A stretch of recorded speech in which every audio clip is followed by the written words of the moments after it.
The Secret Garden, written by Frances Hodgson Burnett. Chapter 1. No One Left. When Mary Lennox was born, no one really wanted her. Her father worked for the British government in India and had no time for raising a child. Mary's beautiful mother hadn't wanted a little girl at all. She cared only about going to parties. So, their sickly, fretful baby was handed over to an ayah, an Indian nanny. Mary's ayah knew that the baby's crying made her mother angry. So, to keep Mary quiet, she let her have her own way in everything. Mary grew up as selfish as a child had ever lived. Her thin face looked yellow, and her expression was as sour as a lemon. Even her blonde hair wouldn't behave. Governesses were hired to teach the cross child to read and write, but they never lasted longer than a few months. Except for her ayah and the servants, Mary hardly ever saw other people, not even her mother. One blazing hot morning, when Mary was 9, she was awakened by an unknown servant. She wanted her ayah, but her ayah couldn't come. Even when Mary had a tantrum, the servant just looked frightened and repeated her message. Mary knew something strange was happening, but no one would tell her what. Left alone, she went outside to play under a tree near the veranda. She was making a pretend flower bed when she heard her mother's voice, speaking with a young army officer. They didn't notice the little girl, but Mary saw that her mother was alarmed. "Is it so very bad?" her mother asked. "Awfully," the officer replied. "You should have left 2 weeks ago, Mrs. Lennox, instead of staying for the ball." Just then, Mary heard a shout from the servants' quarters that grew louder and wilder. "Someone has died," the officer said, his voice shaking. Mary's mother gasped and ran inside. Later, Mary found out that a dread disease, cholera, had broken out. Her ayah had been the first to die, and many others were in danger. In a panic, many of the servants ran away in terror, leaving no one to care for Mary. For 2 whole days, Mary hid in the nursery. Off and on, she cried and slept. She could hear odd, frightening sounds in the house and from the servants' huts. In the confusion, everyone had forgotten about her. The next day, Mary wandered into the dining room and ate some biscuits and fruit. She also drank a glass of tonic someone had left on the table. It was like medicine and made her drowsy. She went back to her bedroom and fell into a deep sleep. Mary finally awoke to silence and lay on her bed and listened for noises. But the house was perfectly still. Then she heard a rustling on the floor mat. Looking down, she saw a little snake. She wasn't afraid of him, knowing he was harmless. She watched him glide across the floor and slip under her door. Were they alone in the house? She wondered. Then she heard heavy footsteps on the veranda and men talking in low voices. One man said, "What a shame. that beautiful woman dead. I heard there was a child too, but no one ever saw her. Just then, Mary's door opened. Mary stood up and an army officer came in, looking weary and troubled. Stiffly, the child said in a cross voice, "I'm Mary Lennox. I fell asleep when everyone had cholera and I just woke up." Stamping her foot, she demanded, "Why have they forgotten me? Why does nobody come?" A younger soldier with the officer just shook his head sadly and held Mary's hand. "Poor kid, there's nobody left to come." This was a strange and sudden way Mary found out that both her parents and most of the servants had died. There really was no one left but herself and the rustling little snake. Chapter 2. On the Moors. The soldiers took Mary to the home of Reverend Crawford, a poor English minister.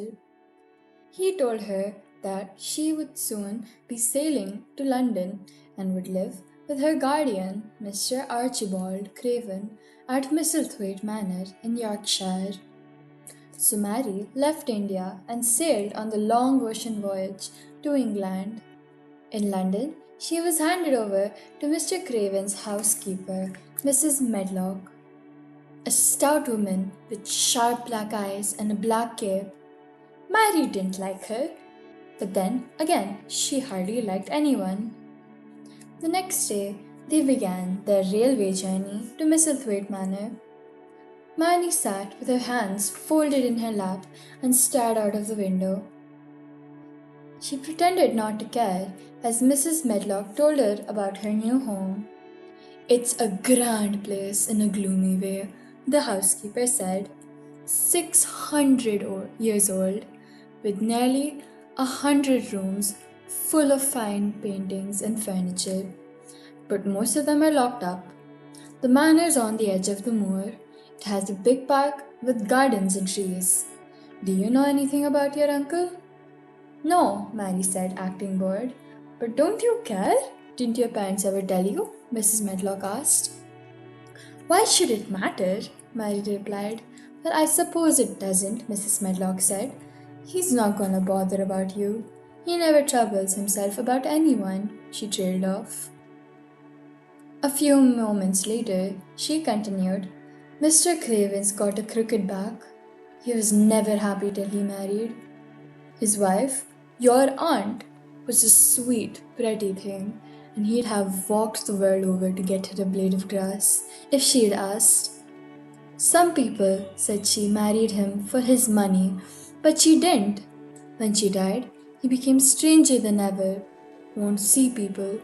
Most times he's away. When he's at home, he shuts himself up in the West Wing.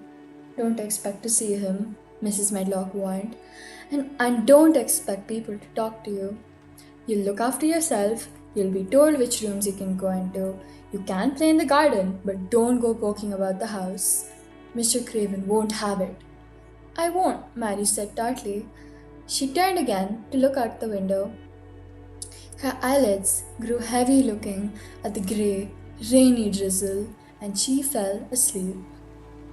A few hours later, Mrs. Medlock shook Mary. "Wake up," she said. "We're at Thwaite Station.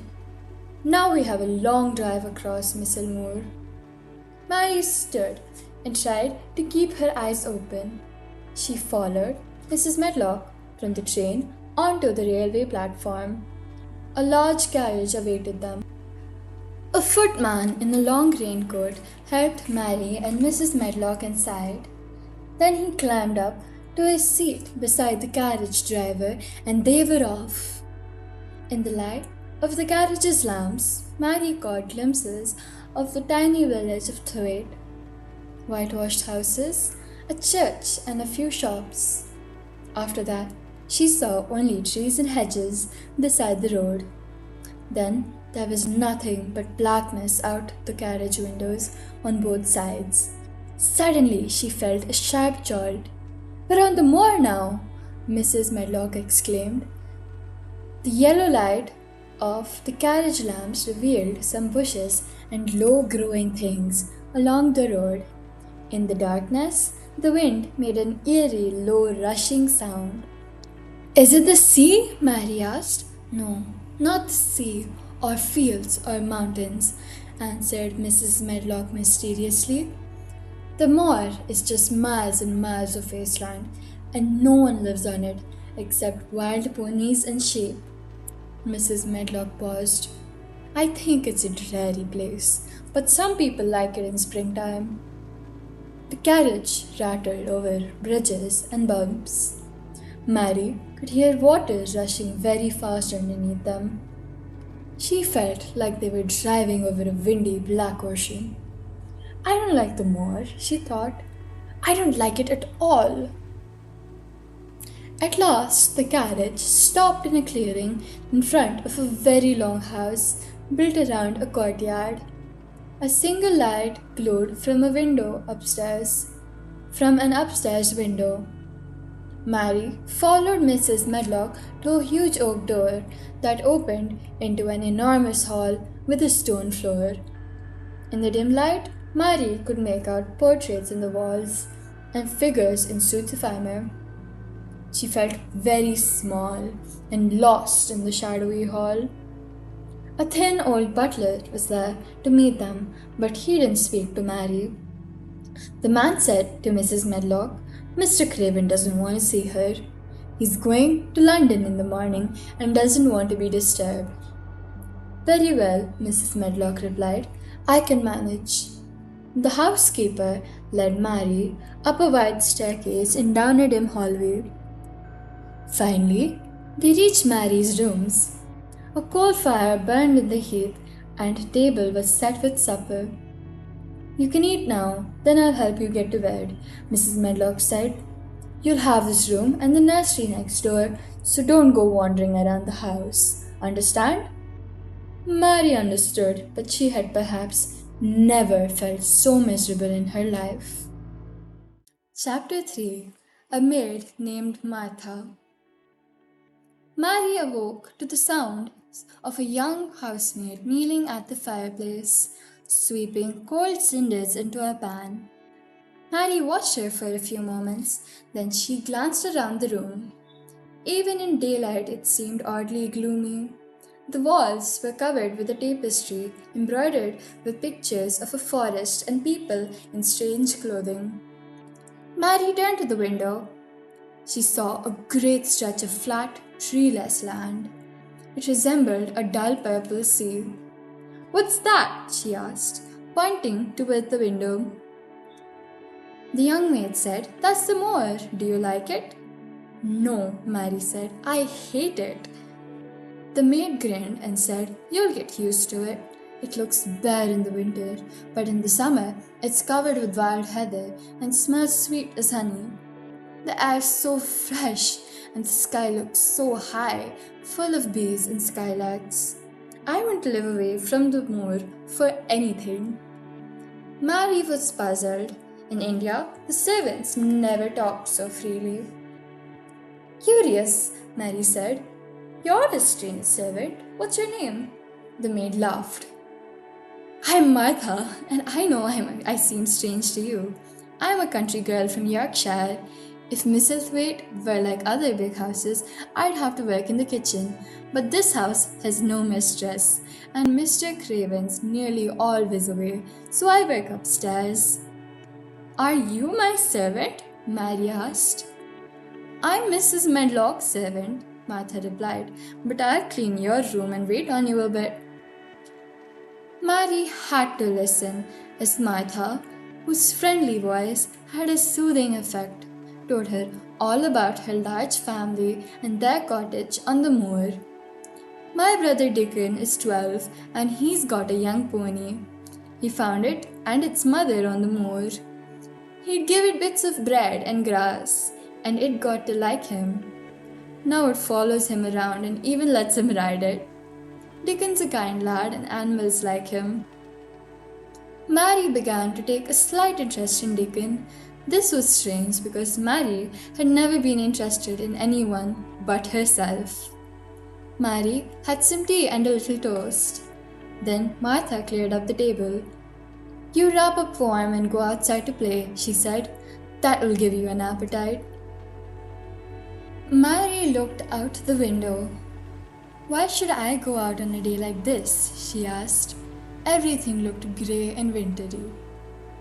Martha answered, "If you don't go out, you'll have to stay in. And what will you do here?" Martha was right.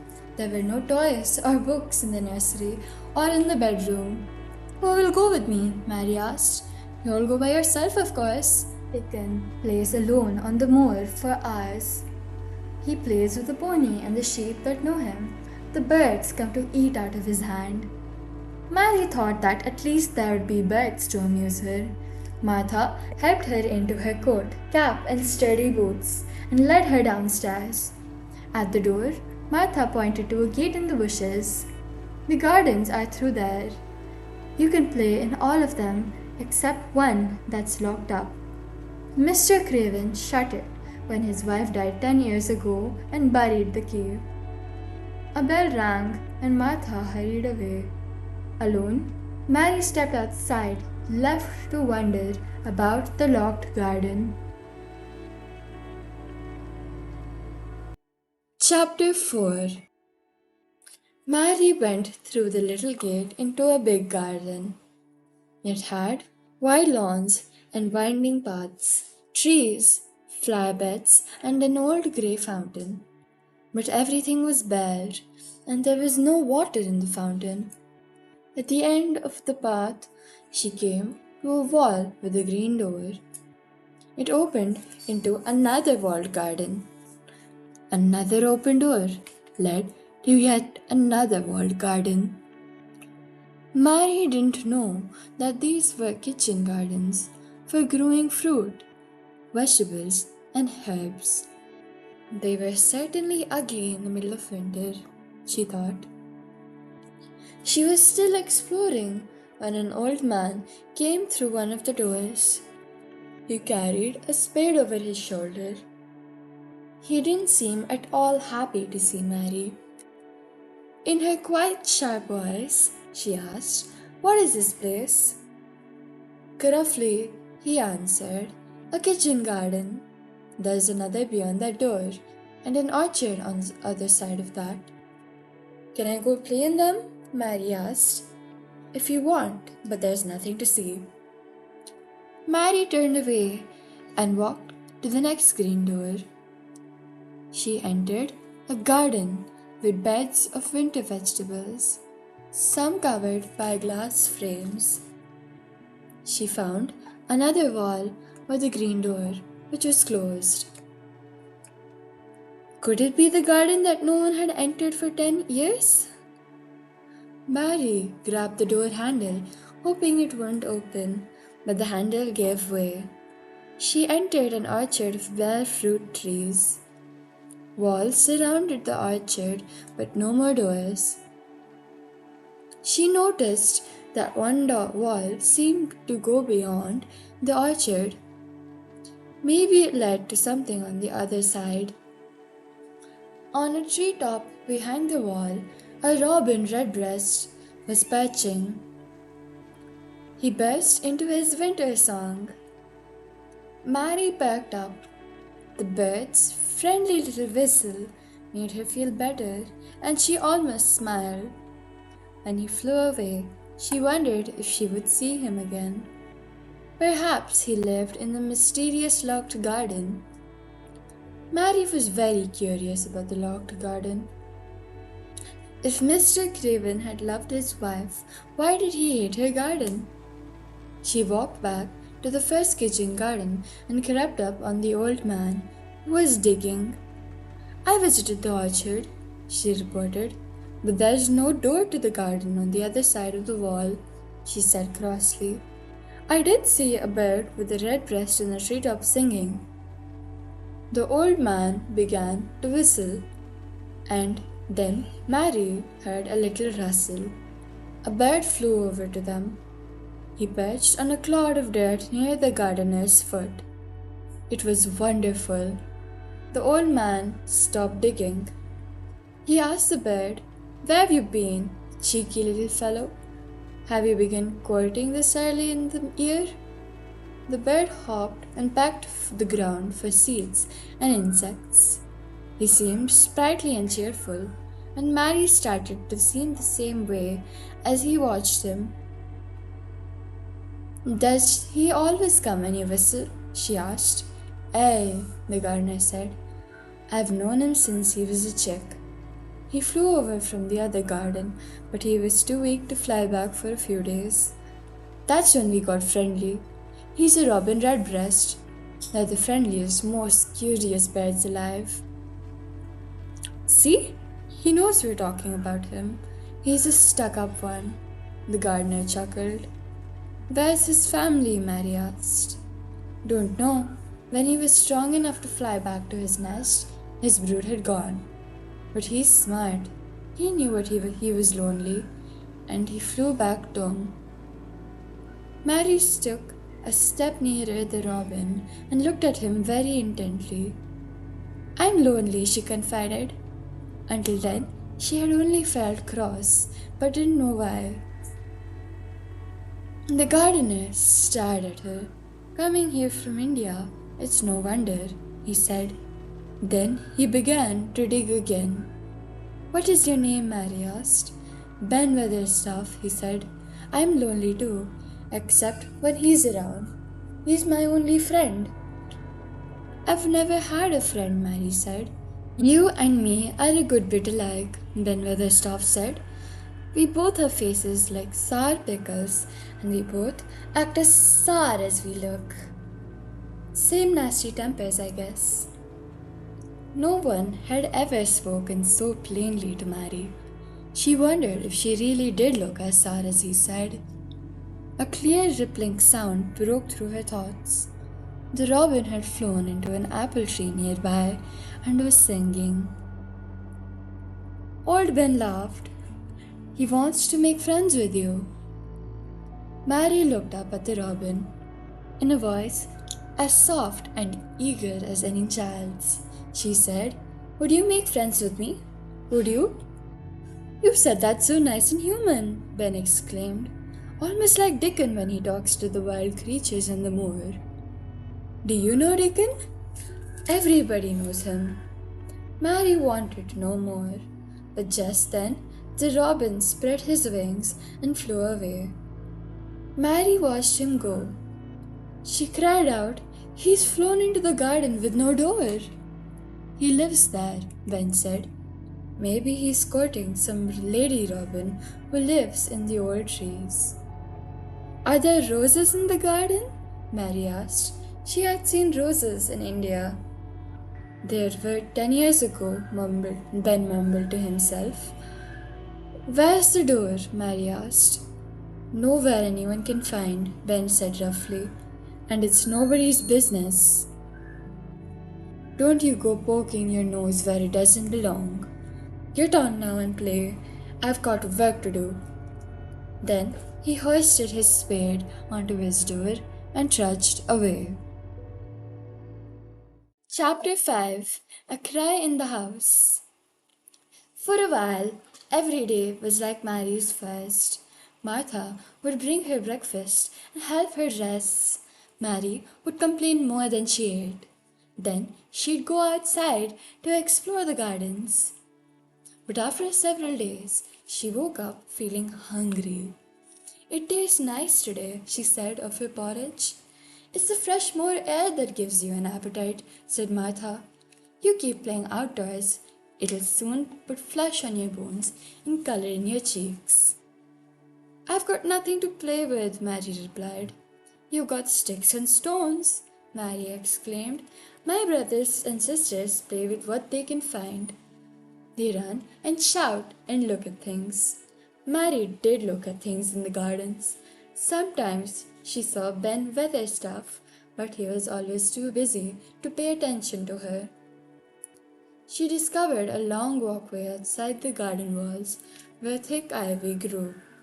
Mary found a place at the end of the walkway where the ivy was thick and bushy. She wondered why it had not been trimmed like the rest. One day, she was staring up at a long tendril of ivy swinging in the wind. Suddenly, she saw a flash of red. The robin redbreast was perched atop the wall. "Oh, is that you?" she cried out. It didn't seem odd to talk to him. He twittered and chirped back. To Mary, it seemed that he was saying good morning and inviting her to come along with him. Mary laughed. She ran after him as he hopped and took short flights. "I like you," she cried out. She made chirping sounds and tried to whistle, and the robin seemed pleased.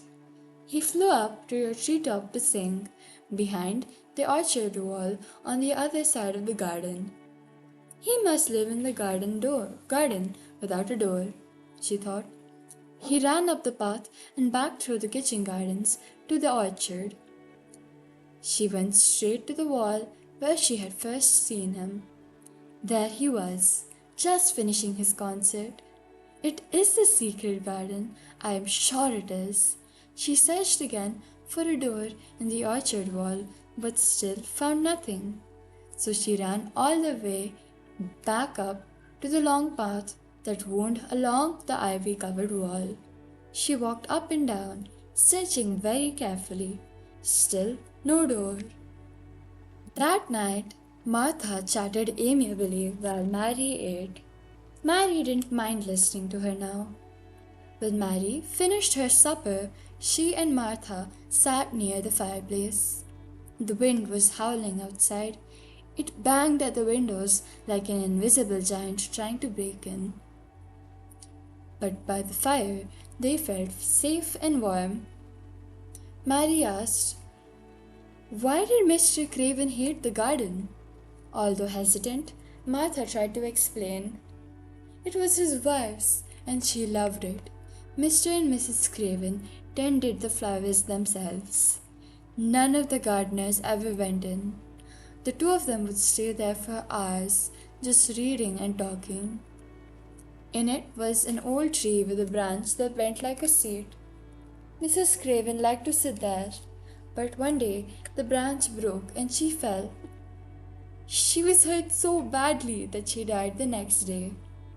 That's why Mr. Craven hates it. Mrs. Medlock says nobody can talk about it, or about lots of other things." Mary felt silent. She was thinking about Mr. Craven and how sad he must be when she heard a curious sound, like a child crying. She was sure that it was coming from inside. "Do you hear that?" she asked. Martha looked confused. "It's the wind. Sometimes it sounds like someone's lost on the moor, crying for help. But it's here, down one of the corridors." At that instant, a strong gust blew open Mary's door with a crash. The lights went out. The sound of crying grew louder than ever. "I told you, someone is crying and it isn't a grown-up." Martha jumped up. Then they both heard a door somewhere being banged shut. "It must be the new kitchen maid crying," Mary said stubbornly. "She has an awful toothache." Mary stared hard at Martha. Inside, she knew that Martha was not telling the truth. Chapter 6. Opening Doors. It rained the next day, and the moor almost disappeared into the grey mist. Mary would not be able to go outside. "What does your family do when it rains?" she asked Martha. "Mostly we try to keep from getting under each other's feet." Martha chuckled. "The older children play in the cowshed, but Dickon goes out like it was a sunny day. Once he found a half-drowned foxglove and brought it home. Another time he found a young crow and named it Soot because it was so black. Now it goes with him everywhere." If I had a fox or a crow, I could play with it, Mary said. Can you read? You could read a book or work on your spelling, Martha suggested. I can, but all my books were left in India, Mary said. Martha had an idea. There are thousands of books in the library. Mrs. Medlock might let you in. But Mary had another idea. When Martha left, Mary stood at her window and thought of a plan. She didn't care much for the library, but it reminded her of the 100 rooms with closed doors. Were they all locked? What was inside them? If there really were 100, she could count them. At least it would be something to do. She quietly left her room and entered a long hallway that branched off into other ones. There were doors everywhere and pictures on the wall. She wandered into a long gallery. Its walls were covered with paintings of men and women in grand costumes of satin and velvet. Mary continued to explore. One room down the hall seemed to be a lady's sitting room with embroidered velvet covering the walls. A little cabinet displayed dozens of little elephants made of ivory. Mary had lived in India, so she knew all about elephants. She played with the ivory elephants until she grew tired and decided to return to her room, but she had lost her way. She came to a tapestry hanging at the end of a short hallway. As she tried to decide which way to go, a cry broke through the stillness. It wasn't like the crying she had heard the night before. This time it was a short, childish whine. Her heart began beating fast. It is crying, she said to herself. And it's nearer than last night. She brushed against the tapestry by mistake. To her surprise, she opened a hidden door. Mary could see down another hall, and at the end of it, Mrs. Medlock, coming toward her, carrying a bunch of keys. She looked very cross. What are you doing here? Mrs. Medlock demanded. She took Mary's arm and pulled her away. I took a wrong turn, Mary began, and then I heard someone crying. You didn't hear anything of the sort, Mrs. Medlock snapped. Go to your room now, or I'll box your ears. Mrs. Medlock pulled Mary down the twisting hallways back to her room. Stay where you're told, or you'll be locked in, the housekeeper warned sharply.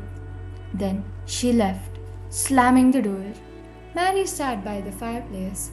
She was furious, but she didn't cry. She thought about what she'd discovered that morning, the maze of rooms, the ivory elephants, and the crying. Someday she would discover who it was. Chapter 7. A New Discovery. 2 days later, the weather cleared. For the first time, Mary could see the moor in full sunlight. The sky was unlike any she'd ever seen. It was a sparkling deep blue. Small white clouds dotted the sky. The moor looked softly blue, not the dreary purple-grey that Mary was used to. Martha explained, the colors are beautiful this time of year. The storms go away for a while because spring is on the way. I thought it was always rainy and dark in England, Mary said. Not at all, Martha laughed. Yorkshire can be the sunniest place in the world. Just wait till the wildflowers bloom. Hundreds of butterflies flutter in the air. The bees hum and the skylarks sing. You'll want to be on the moor all day, just like Dickon. I wonder what Dickon would think of you, Martha said, smiling. He wouldn't like me, Mary replied in her cold tone. Nobody does. But do you like yourself?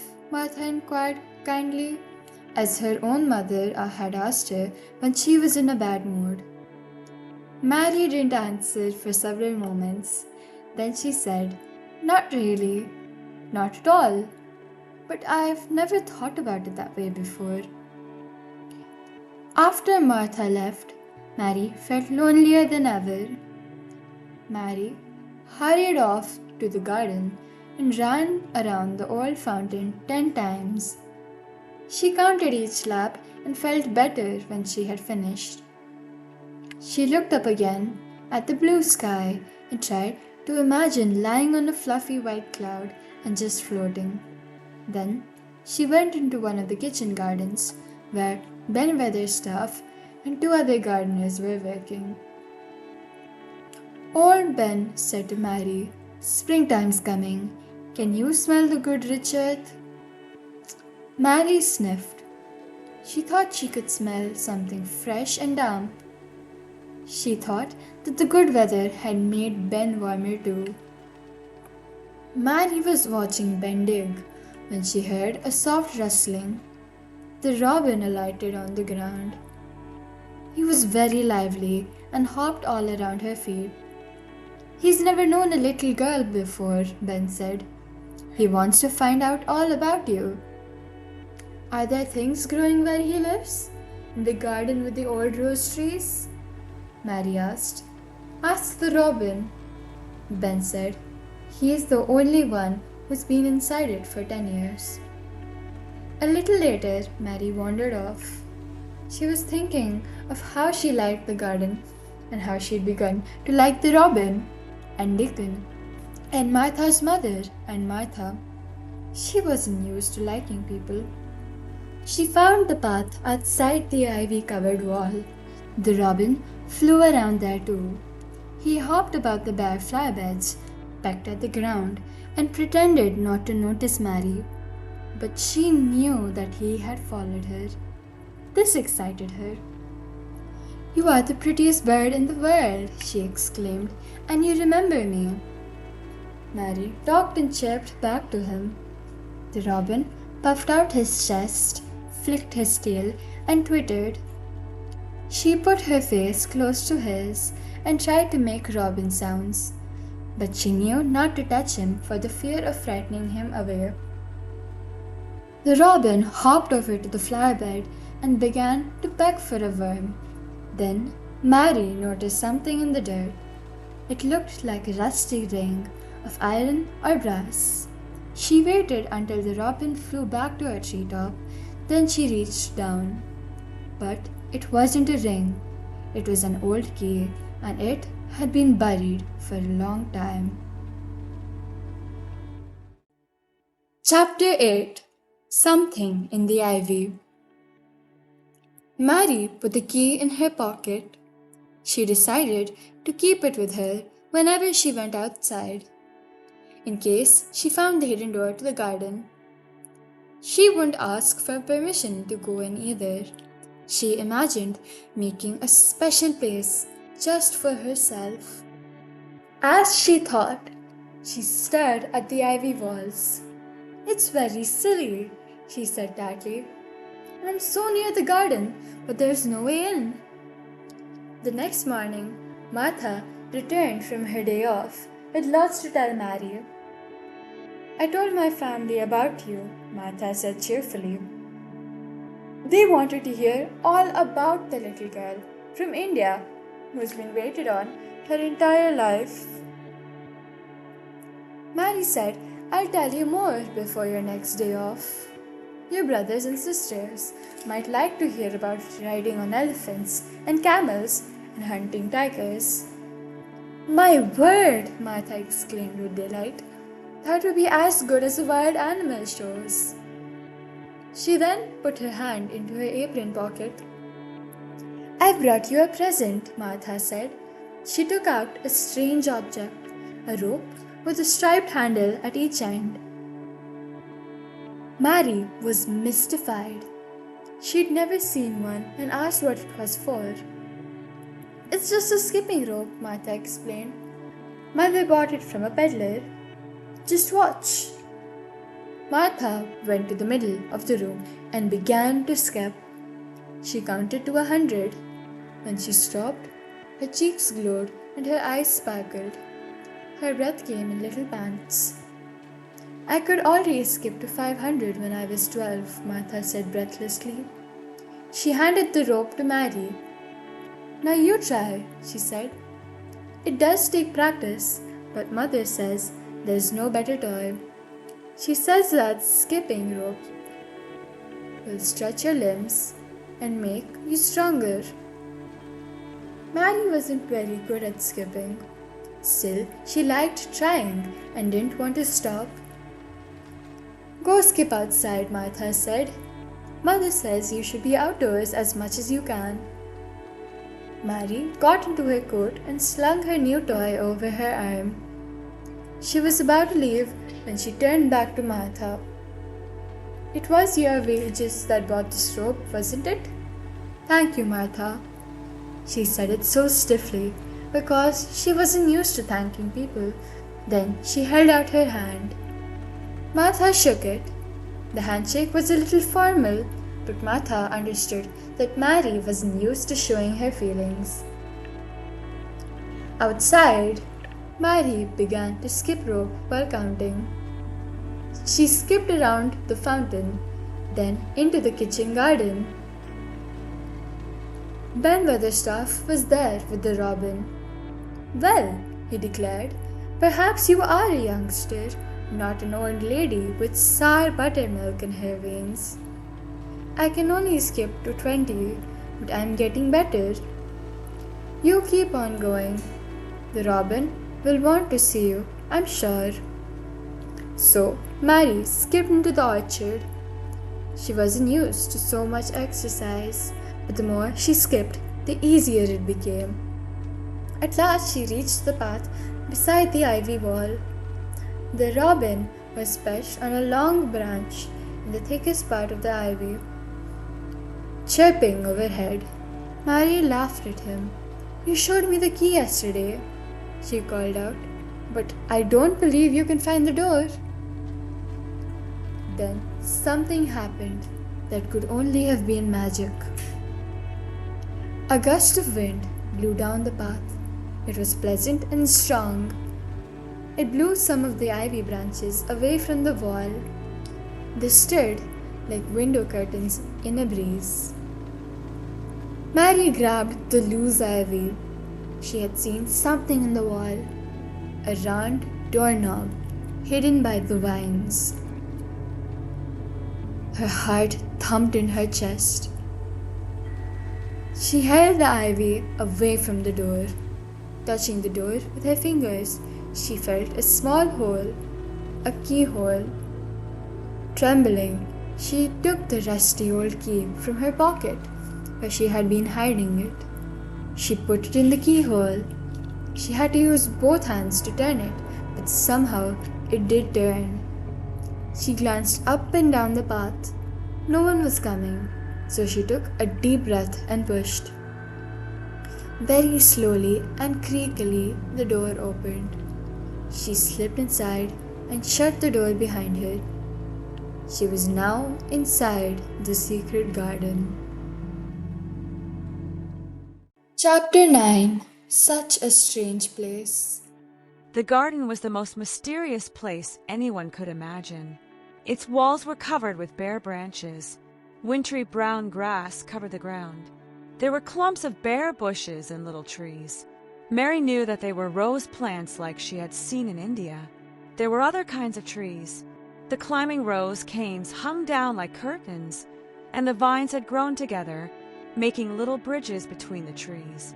The tangle of branches and vines made the garden seem so mysterious. It was very quiet. Even the robin in the treetop didn't move. In a whisper she said, I am the first person to speak in this place in 10 years. She walked over the brown grass. Stopping under one of the vine bridges, she wondered if they were all quite dead. She hoped not.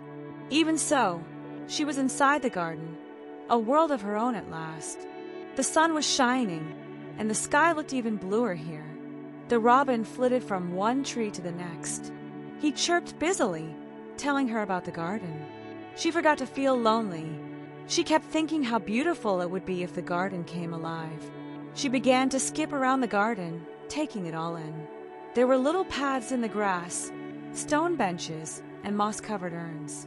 Then she noticed a flower bed full of dried grass with little green shoots sticking out of the ground. She remembered what Ben had told her. "There are things growing here," she exclaimed. "It isn't quite dead." She looked about carefully. She found many more pale green shoots among the old beds.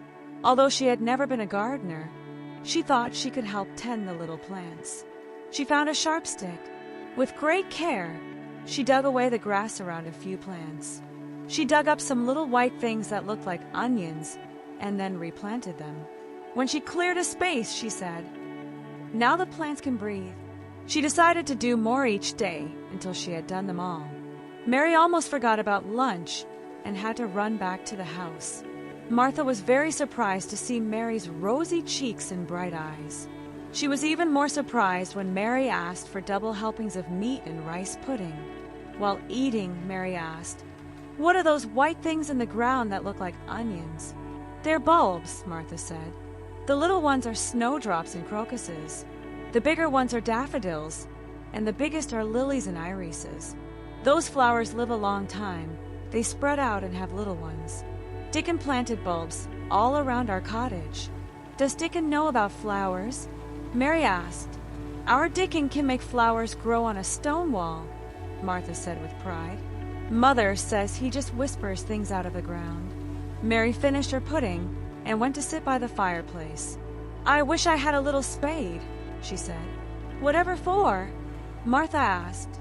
Mary didn't want to give away her secret. If Mr. Craven found out, she feared he might lock up the garden forever. After a minute, she said, "I don't have much to do here. I only have you and Ben Weatherstaff to talk to, and you're both so busy. If I had a spade and some seeds, I could make a little garden." Martha's face lit up. "Why, that's what Mother said. You could grow parsley and radishes. Your mother knows so many things, doesn't she?" Mary said, "She says that a mother who raises 12 children learns more than the ABCs." Martha chuckled. "Now, I've seen little garden sets at the shop in Thwaite. There's a spade, a rake, and a fork that costs but 2 shillings. I have that!" Mary almost shouted. "Mrs. Medlock gives me 1 shilling every week." Martha said, "If we write Dickon a letter, he can buy the tools. And some flower seeds, too. Can you print?" Mary nodded eagerly. "I have some chores to do for Mrs. Medlock," Martha said. "But I'll come back as soon as I can with some paper and a pen and ink." So Mary didn't get to go back to the garden that day. When Martha returned much later, together they printed a nice letter to Dickon, and Martha signed it. "Put your money in the envelope. Dickon will buy your tools, and he can bring them to you. Then I shall meet the boy who tamed foxes and crows." Mary exclaimed. Martha stayed with Mary until supper time. When Martha got up to fetch Mary's supper, Mary asked shyly, "Does the kitchen maid have another toothache today?" Martha looked uncertain. "Why do you ask?" "Because I heard crying again down the corridor. That's 3 times now, and there wasn't any wind today." Martha looked uneasy. She said, "You must not go walking about the halls. Mr. Craven would be very angry." Then she hurried away before Mary could say another word. Mary thought, "This is the strangest house ever." Chapter 10. Dickon. Mary called her special place this secret garden. In it she felt like part of a fairy story. She had read about people who went to sleep in secret gardens for 100 years. But instead, Mary was becoming wider awake. She could run faster and longer now and skip to 100. Every day she worked in the garden to give the bulbs breathing room. Mary was oddly stubborn when something interested her, and the garden interested her more than anything she had ever known. She learned more about gardening from Ben, and he usually welcomed her company. In fact, he was flattered that she wanted to talk to an old man. Also, Mary no longer spoke to him as if he were a mere servant. One day, he paid her a gruff compliment. "You're starting to be a credit to Misselthwaite," he said. "You're not so thin and pale. You looked like a plucked crow when you first came here." Mary liked old Ben, and even his homespun honesty. One day, he told her why he especially liked roses. "I was gardener to a young lady who had a rose garden, and she loved her roses like they were children." "That was 10 years ago," he sighed. "But the lady's in heaven now, and the roses are overgrown. I tried tending them, pruning them a bit, and digging around the roots, but my stiff old body makes it too hard." Thinking of the secret garden, Mary asked, "When roses have no leaves and they look grayish-brown and dry, how can you tell if they're still alive?" "In the spring, look for little bumps on the twigs and branches. Watch them after a warm rain and see what happens." He stopped digging suddenly and stared at Mary. "Why do you ask?" he said crossly. "Girls shouldn't ask so many questions. Go off and play. I've got work to do." She wasn't mad at being sent away. She liked Ben even when he was cross with her. Mary walked away from Ben and found the path that curved around the secret garden. It was lined with laurel hedges and ended at a gate opening into the woods. She hoped to see rabbits there, but instead she heard a whistling sound coming from the other side. Curious, she followed it into the woods. What she saw took her breath away. A boy sitting under a tree with rust-colored hair, cheeks as red as poppies, and the roundest, bluest eyes Mary had ever seen. He was playing a pipe, and a squirrel was clinging to the tree just over his shoulder. A pheasant behind a small bush stretched its neck to peek out at him. Nearby sat 2 rabbits twitching their noses as if they had come to a concert. When the boy saw Mary, he raised his hand. In a low voice, he said, "Don't move. It would frighten them." He stopped playing and stood up very slowly, almost like he wasn't moving at all.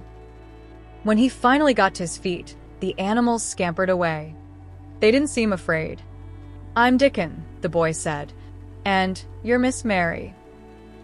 He talked in a friendly way, but Mary felt shy around boys. "Did you get our letter?" she asked rather stiffly.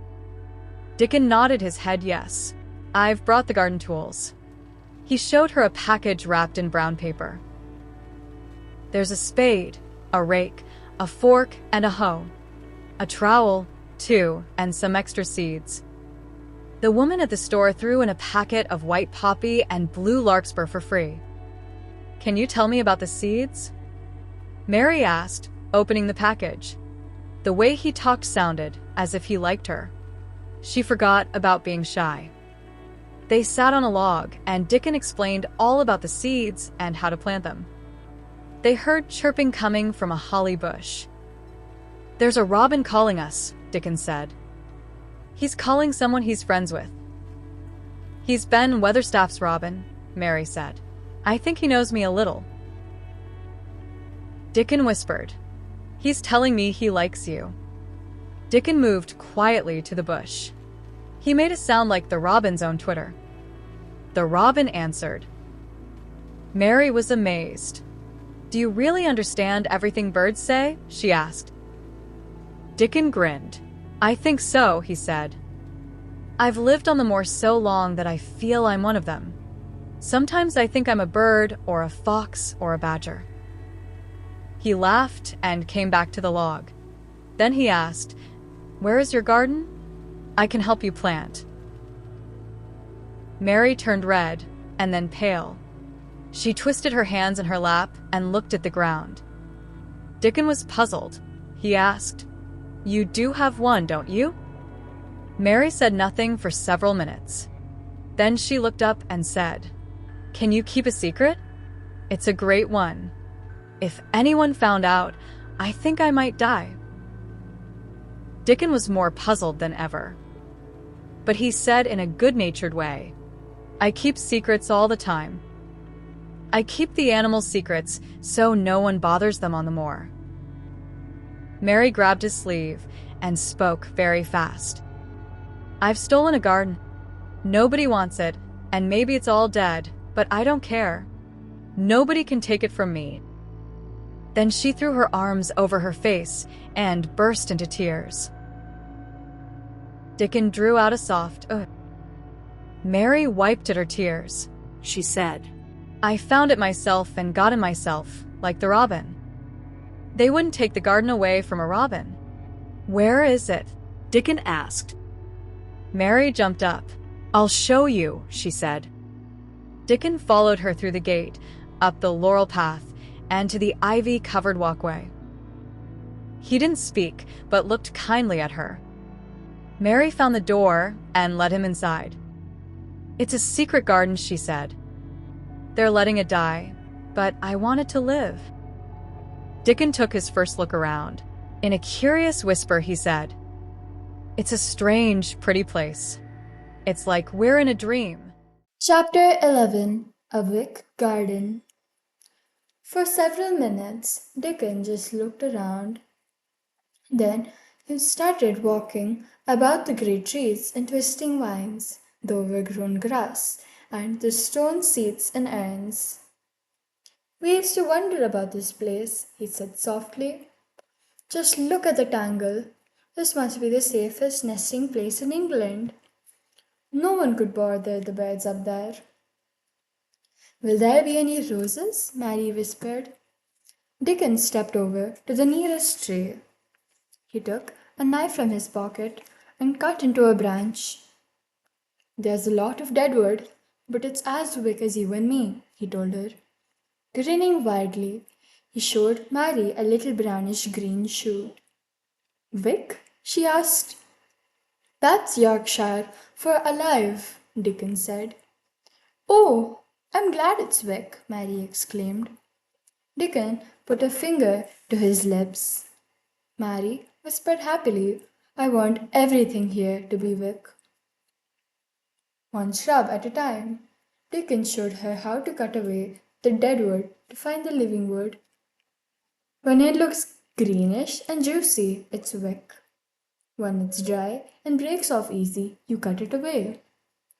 Then he showed her how to dig around the roots to let the plants breathe. There was so much to do that Mary asked if Dickon could come again and help. I'll come every day if you want, he offered. We'll wake up this garden.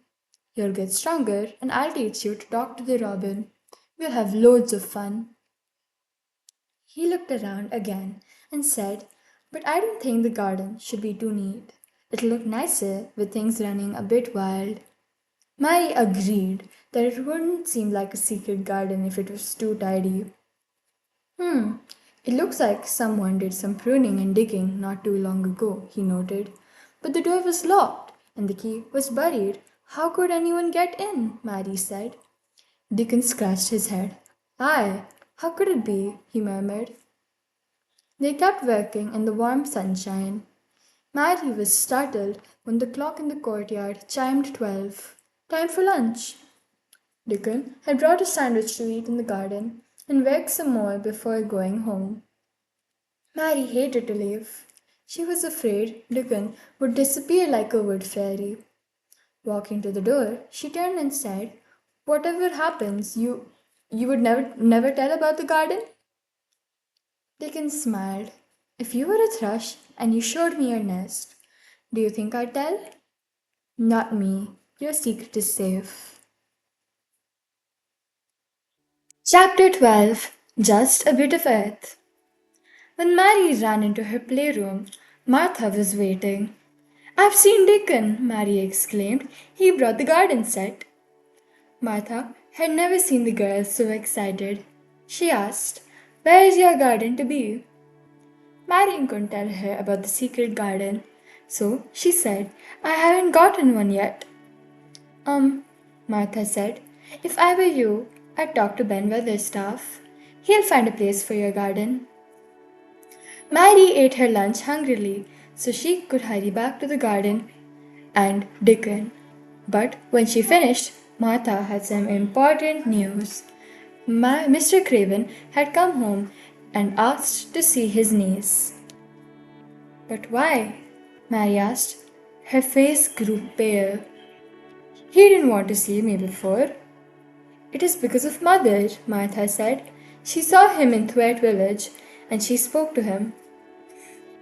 He's leaving again tomorrow for Europe and won't be back till next fall.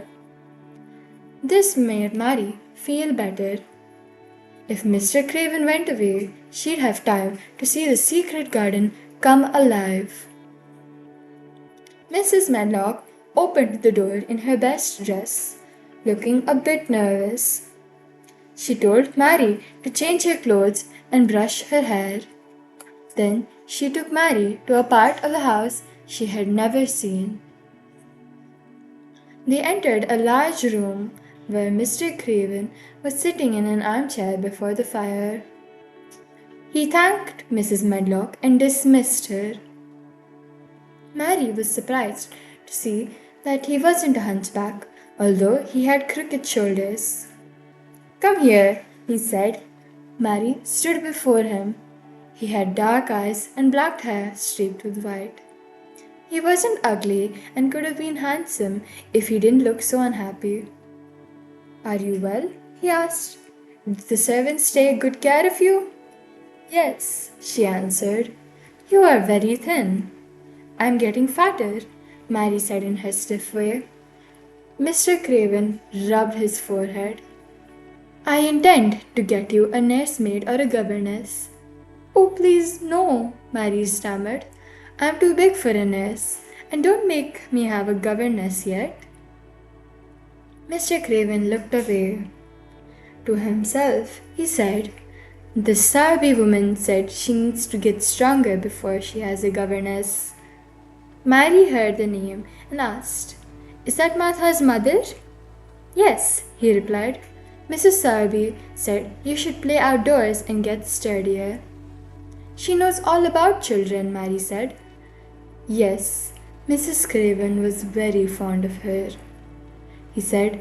His voice softened when he mentioned his wife. "Now tell me where you play." Mary gasped out, "Everywhere I run and skip, but I don't do any harm." "Don't look so frightened," he sounded worried. "You may do what you like. I'm your guardian, though a poor one for a child.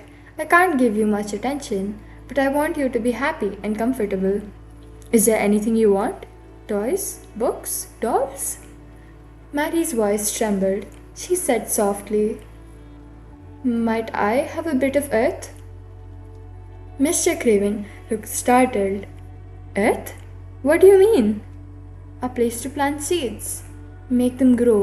Watch them come alive," Mary said. "When I was in India," she explained, "I was always too ill and it was too hot. But here it's different." Mr. Craven stood up and crossed the room.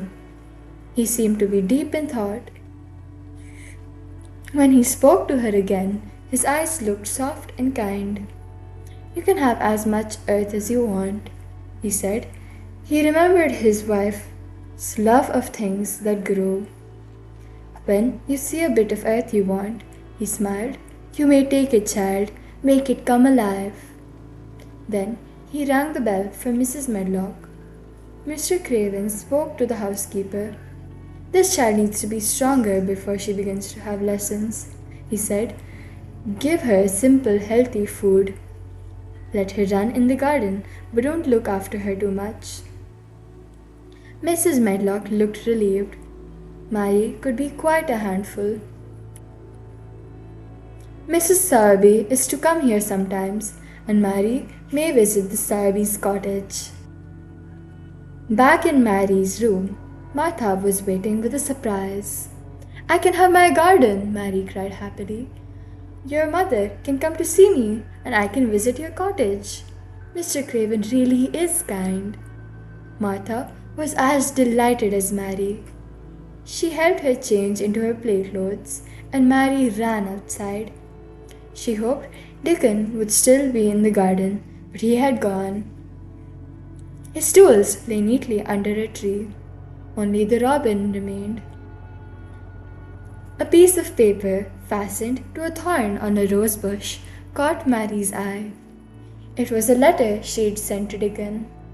On the back was a drawing that looked like a bird's nest and some printed words, "I will come back." Chapter 13. A Mysterious Boy. "That's a picture of a thrush nesting," Martha said when Mary showed her the note. Then Mary understood. The garden was a nest, and she was like a thrush. Dickon would keep their secret. She looked forward to seeing Dickon the next day, but during the night she awoke to the sound of rain beating at her window and the wind roaring. She sat up in bed feeling angry. The weather is as contrary as I am. She tossed and turned for about an hour. Then she heard something fretful. She sat up again and listened. It wasn't the wind, it was crying. Mary made up her mind to find out who it was. She got out of bed and put her robe and slippers. She lighted a candle and headed down the long and dark hallway. Mary was too excited to be afraid. She remembered the way to the door behind the tapestry where Mrs. Medlock had been so angry to find her. The crying grew louder as she approached it, down some passages and up a few steps. She pushed the tapestry aside and opened the hidden door. The crying was clearer now. She saw a faint light under another door and went in. She found herself inside a big room with handsome furniture and a hearth fire. A candle flickered on a table beside a big four-poster bed. On it lay a boy crying pitifully. She crept forward. Her bright candle attracted the boy's attention. "Are you a ghost?" he asked in a half-frightened voice.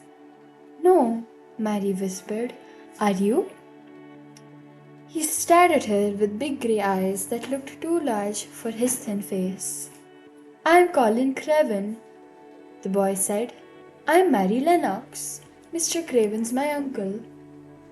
"He's my father," the boy said. Mary was stunned. "No one told me he had a boy," she gasped. "Come closer," Colin said. He put out his hand and touched her. "You are real," he said softly. "I thought you were one of my dreams." Colin sat up. "Where did you come from?" he asked. "My room. Didn't anyone tell you that I live here?" "They wouldn't dare," he said. "They know that I won't let people see me." "Why not?" Mary asked. "Because I'm ill. I was born too soon, and if I live, I'll probably be a hunchback. But I probably won't. I don't like people to see me and talk about me. My father only comes when I'm asleep. He doesn't want to see me either." "Why not?" Mary asked. It was all such a mystery. "My mother died when I was born. He doesn't think I know, but I hear people talking. He always hates me and wishes I were dead." "Don't you go outside?" she inquired. "Never. I used to be taken to the seaside in my wheelchair, but people stared at me. I had to wear irons on my legs. A doctor from London said I needed fresh air, but I hate fresh air. I can't stand people gawking at me." Mary asked if she should go away, but Colin motioned her to sit next to him on the big stool. He wanted to know more about her. "Everybody here has to do what I want," he said, as if it were normal. "They can't make me angry because I probably won't grow up." Then he asked, "How old are you?" 10, she said, "just like you. When you were born, your father locked the garden and buried the key." This got Colin's attention. His eyes grew larger. "What garden? Why did he lock it?" he demanded. Mary felt nervous. She thought, "He hates the garden because his wife died." Out loud, she said, "It's the garden your father hates. No one has been inside it for 10 years. Nobody is even allowed to talk about it." "I can make them talk," Colin declared. "If I were to live, Misselthwaite would be mine. They'd have to tell me." This comment scared Mary. If he asked questions, what might happen? She changed the subject. Do you really think you won't live? I don't suppose I will, he replied crossly. I don't really want to live, but I don't want to die. When I'm sick, I think about it all the time. It makes me afraid and I cry. He paused. But about the garden, I could make them open it. Mary twisted her hands in anguish. She cried out, Don't do that! If they open the garden, it will spoil everything. If we could find it, if no one could go there but us, don't you see? It will be our secret. Colin lay back on his pillows. I've never had a secret before. I'm sure I can find the garden, Mary went on. Then you could go there. Maybe we could find a nice boy to push your wheelchair. I'd like that, he said in a dreamy kind of voice. Mary felt a little safer. She began telling him about the other gardens and about Benweather stuff. Colin smiled when he heard about the robin. After a while, he said, I want to show you something. He pointed at a curtain that hung above the mantel and told Mary to pull the cord. Behind the curtain was a painting of a laughing girl. Her dark hair was tied with a blue ribbon, and her grey eyes looked just like Colin's. That's my mother, he said with disgust. I don't know why she had to die. If she'd lived, maybe I wouldn't be sick. Maybe my father wouldn't hate to look at me. He turned away and ordered Mary to close the curtain. I don't like her to look at me. Again, Mary asked if she should leave. She was afraid that Mrs. Medlock might find her. I won't allow Medlock to be angry at you, Colin said. I'm glad you're here and I want this to be our secret. I'll tell Martha whenever I want to see you. She stays with me when my nurse is away. Then he said quietly, I wish I could go to sleep before you leave. Mary pulled the footstool closer. I can sing for you like my ayah used to sing for me. Just close your eyes. Mary sang him an Indian lullaby she'd learnt as a baby while stroking his hand. That is nice, Colin said as he drifted off to sleep. Mary crept away softly. Chapter 14. Colin the Rajah. Martha was very busy the next day. It was afternoon before Mary could talk to her. I found out who was crying last night, Mary said, and I went to his room. It's Colin. Martha looked red with fright. You shouldn't have done that, she said tearfully. You'll get me in trouble. It's all right, Mary said. He was glad I came. Are you sure? Martha asked. When he is angry, he screams and throws the most terrible tantrums to frighten us. He wasn't angry at me. We talked, and he showed me his mother's portrait. Then I sang him to sleep. Martha was amazed. It's like he walked into the lion's den. He never lets strangers look at him. But if Mrs. Medlock finds out, she'll say, I told you, and she'll send me away. Colin wants it to be our secret. He wants you to tell me when I can go and see him. Mrs. Medlock will have to obey him. Then Mary asked what was wrong with Colin. Martha had calmed down a bit. She began, No one really knows. He began all wrong with his mother dying and his father raging with grief. The doctors were afraid Mr. Colin had a weak back, so they kept him lying down all the time. He had to wear an iron brace. He's very spoiled, Mary said, not realizing she had been spoiled too. Well, he's had many colds and coughs, Martha said. He had rheumatic fever once and typhoid. Mother says all he needs is fresh air and running around, but he just lies in his room reading picture books and taking medicine. The last time he went out, he began sneezing. A new gardener looked at him, and Mr. Colin threw a terrible tantrum, yelling, "He thinks I'm a hunchback." Then he cried himself into a fever. "If he gets angry with me, I won't see him again," Mary said. "He'll see you if he wants," Martha smiled. "He always has his way." A bell rang, and Martha got up.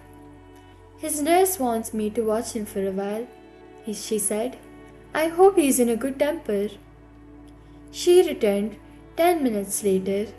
"Well, you have bewitched him," she said in amazement. "He's sitting up, and he wants you to come as quickly as you can." Mary hurried to Colin's room. In daylight, she saw how beautiful it was. The walls and rugs were richly colored, and the fire burned brightly. Colin's cheeks glowed in his pale face. "Martha is scared," Mary told him. "She thinks Mrs. Medlock will send her away if she finds out we've met." Colin frowned. "Tell Martha that everyone has to do what I please, and that I will send Medlock away if she gets angry when she brings you. I'll take care of everything," said Colin regally. Mary looked at him oddly. "I was just reminded of a boy I once saw in India," she began. "He was a Rajah. That's a royal prince. He talked to his people just like you do. They had to do whatever he said. They might have been killed if they didn't." She paused. "I was also thinking how different you are from Dickon, Martha's brother. He's 12 years old, and he can charm the birds and foxes and squirrels with his pipe, just like an Indian fakir or a snake charmer." Colin was curious to hear more. Mary told him how Dickon knew all the creatures living on the moor. "But how can he like the moor?" Colin asked. "It's such a dreary place." "On the night I arrived," Mary said, "I hated it too. But Martha talks about it, and Dickon tells me it's a beautiful place full of living things." "I wish I could see it," Colin said. "But I can't go out because I'm going to die. Everybody says so." Mary didn't like the way Colin almost boasted about dying. She said in her most contrary way, "If everybody wished me to die, then I wouldn't do it. Besides, I don't believe everybody thinks you'll die. The doctor from London didn't. He made them take off the irons." "That's true," Colin said. "One time I heard him say, 'The lad might be fine if he makes up his mind. Put him in a humor to get well.'" Mary said, "Dickon could do it. He talks about living things, not about being sick and dying." Colin was enjoying himself so much that he forgot about his weak back. He sat up straight and said, "I just thought of something. Did you know we're cousins?" They were both in a mood to laugh. Suddenly, Mrs. Medlock entered with Dr. Craven, a cousin of Colin's father. "What's the meaning of this?"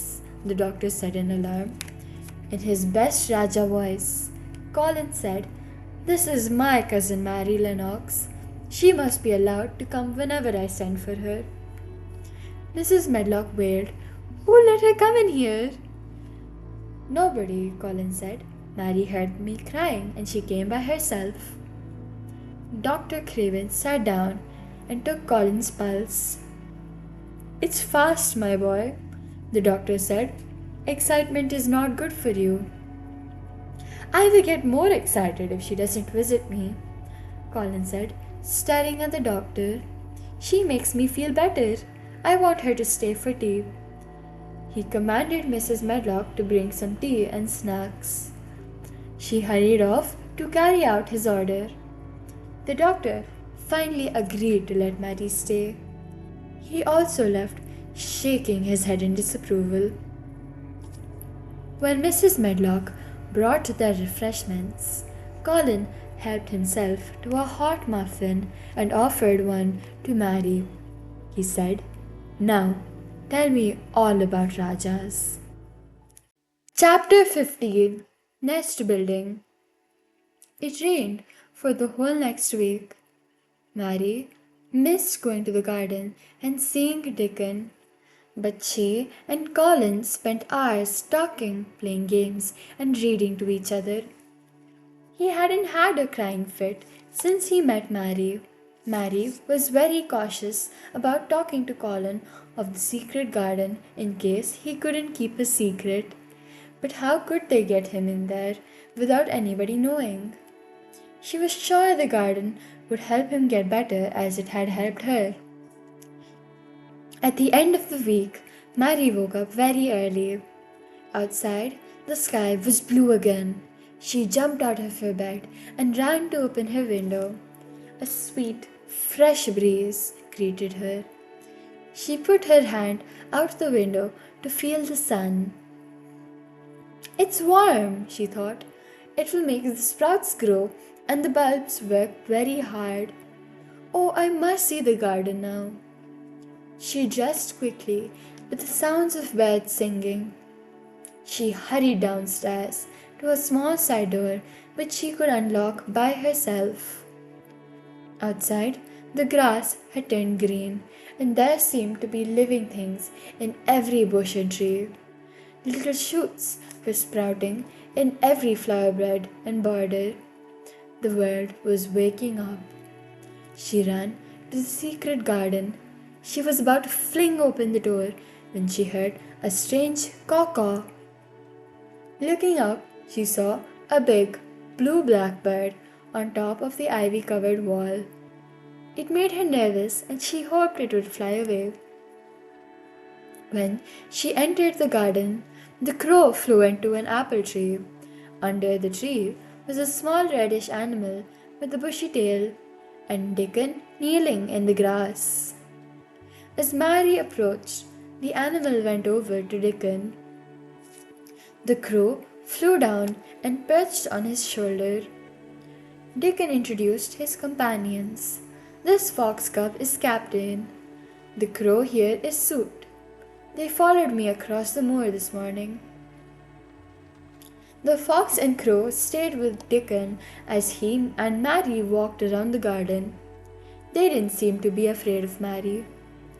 Mary told Dickon how she had met Colin and played with him every day. "He says I make him forget about being ill and dying," she whispered. "I'm glad you know about him," Dickon whispered back. "I couldn't have told you myself." Mary was surprised. "What do people know about Colin?" "Folks know he's ill," Dickon said.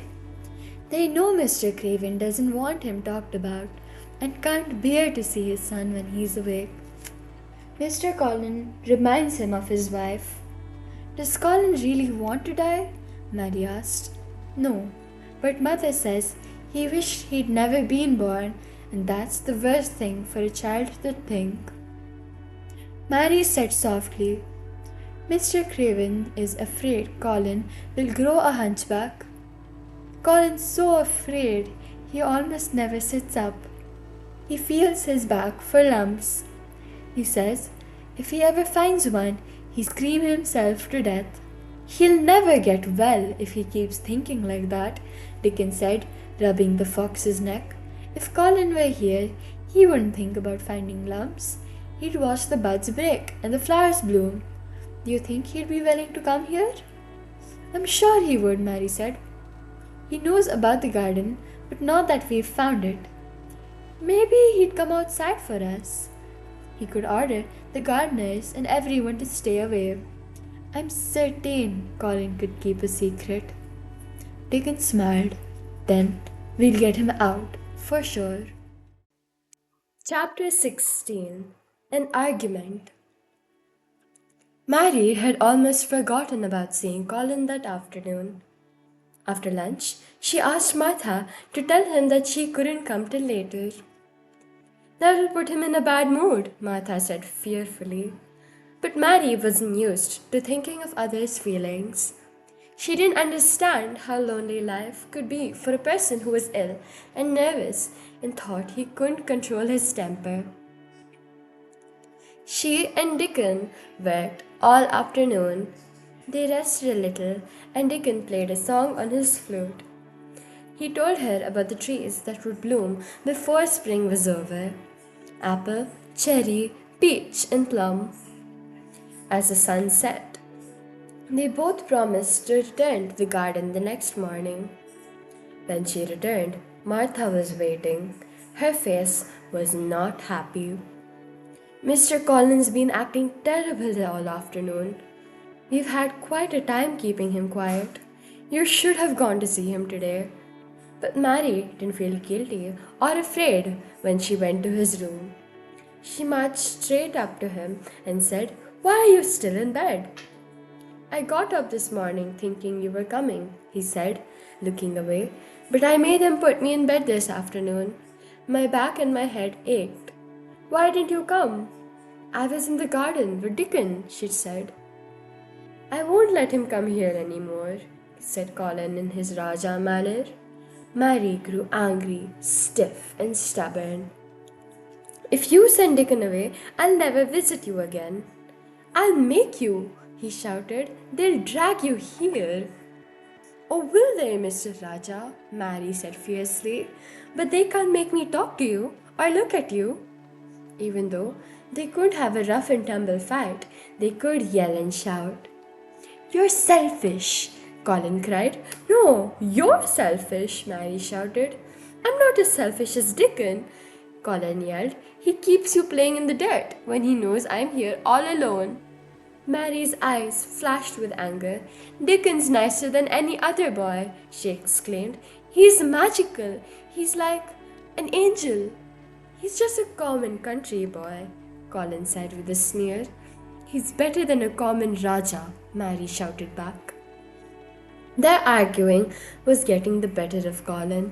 He'd never had a fight with someone who argued back. So he turned his head away and cried a little tear of self-pity. "I'm not selfish," he whimpered. "I'm ill, and I have a lump on my back, and I'm gonna die soon." "You are not," Mary said frostily. "But I am. Everybody says so," Colin cried. "I don't believe it," Mary said sourly. "You say that to make people sorry for you. You're proud of it." At that, Colin was so angry he forgot his aching back and sat straight up. "Get out of my room!" he screamed. He threw his pillow at her. It landed at her feet. Mary went to the door. She stopped to say, "I was going to tell you all sorts of nice things about Dickon's fox cub and his crow, but now I won't tell you a single thing," and she stormed out. Walking back to her room, Mary felt cross. She was thinking that she wouldn't tell Colin about the secret garden. It would serve him right.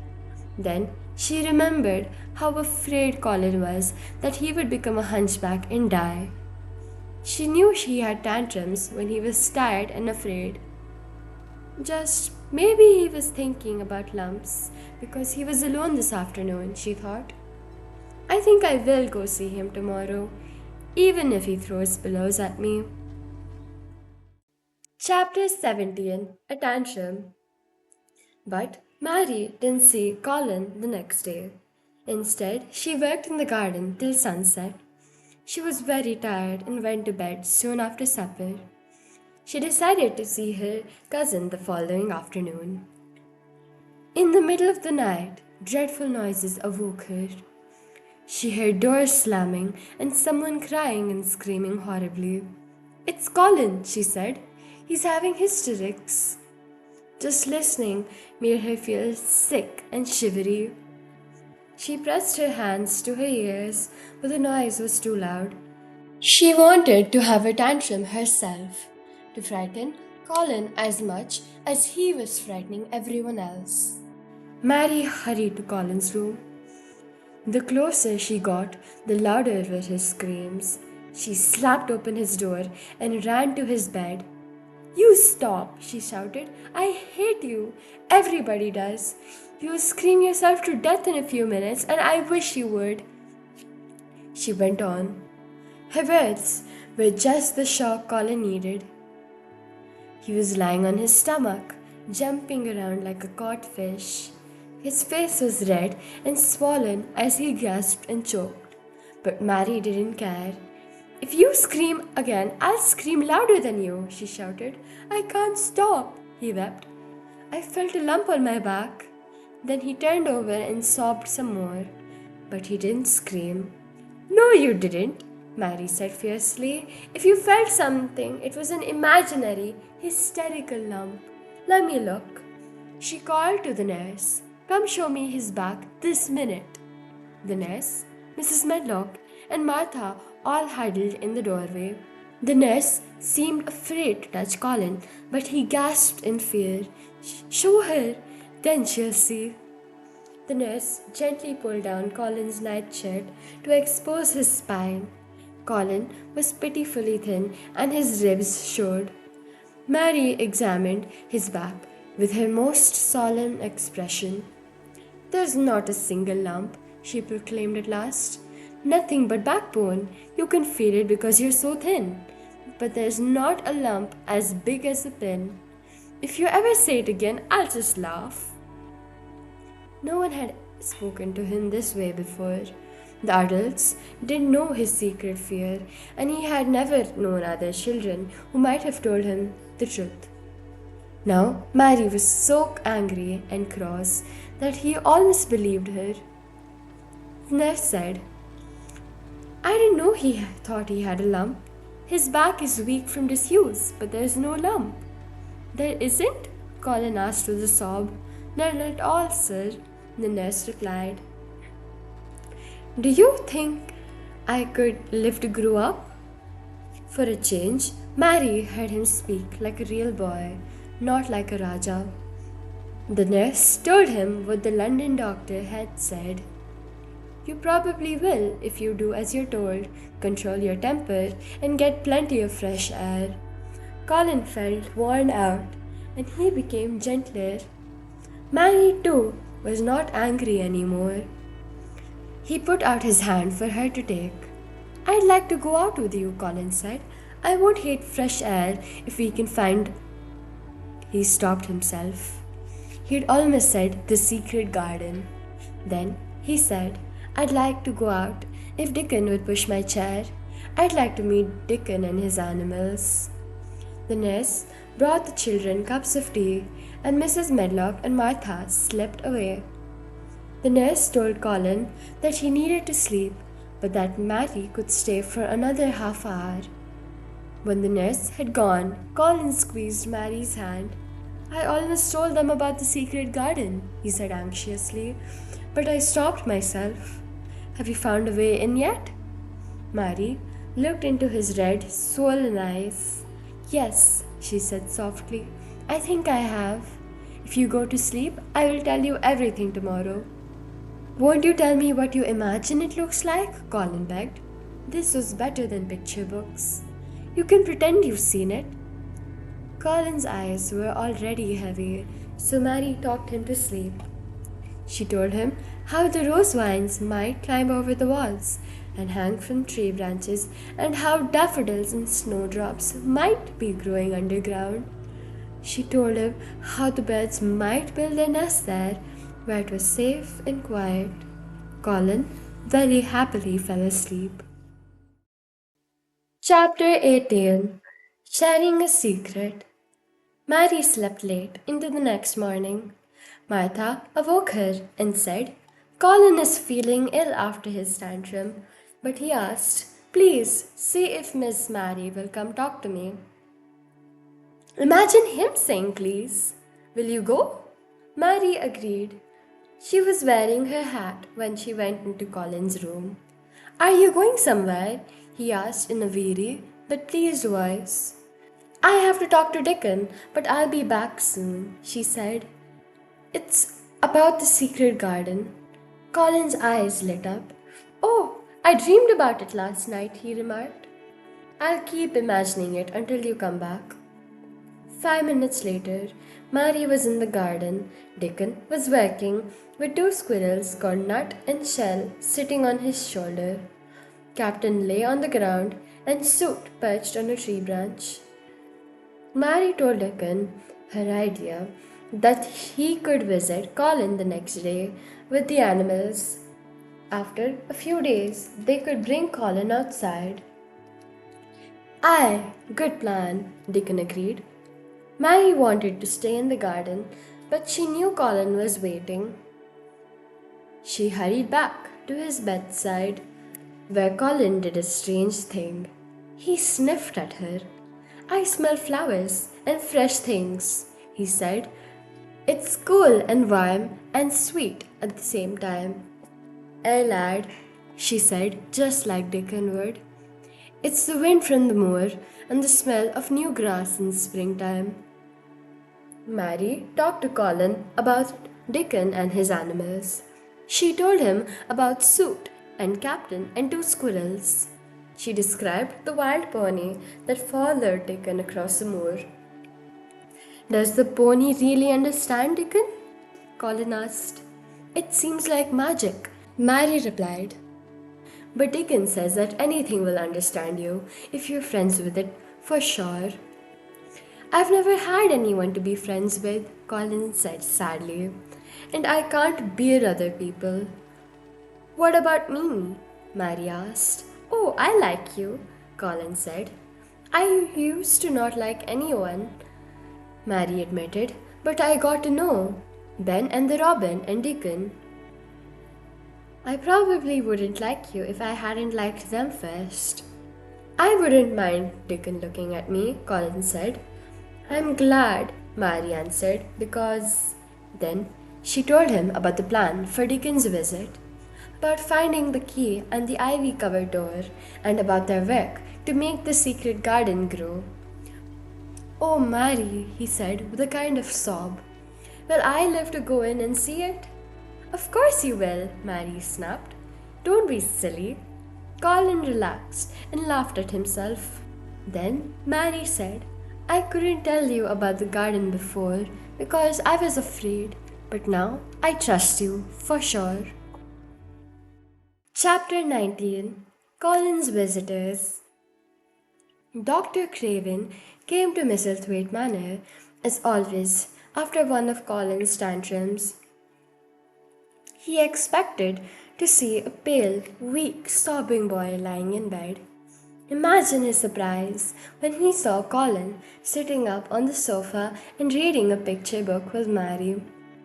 I'm sorry to hear that you were ill, the doctor said nervously. I'm much better today, said Colin the Rajah, and I plan to go outside in a day or two for some fresh air. I thought you didn't like fresh air, said the doctor, taking Colin's pulse. I don't when I'm alone, Colin replied royally. But my cousin is going with me, and a very strong boy I know will push my wheelchair. Colin slept soundly that night and woke up smiling, stretching his arms and legs.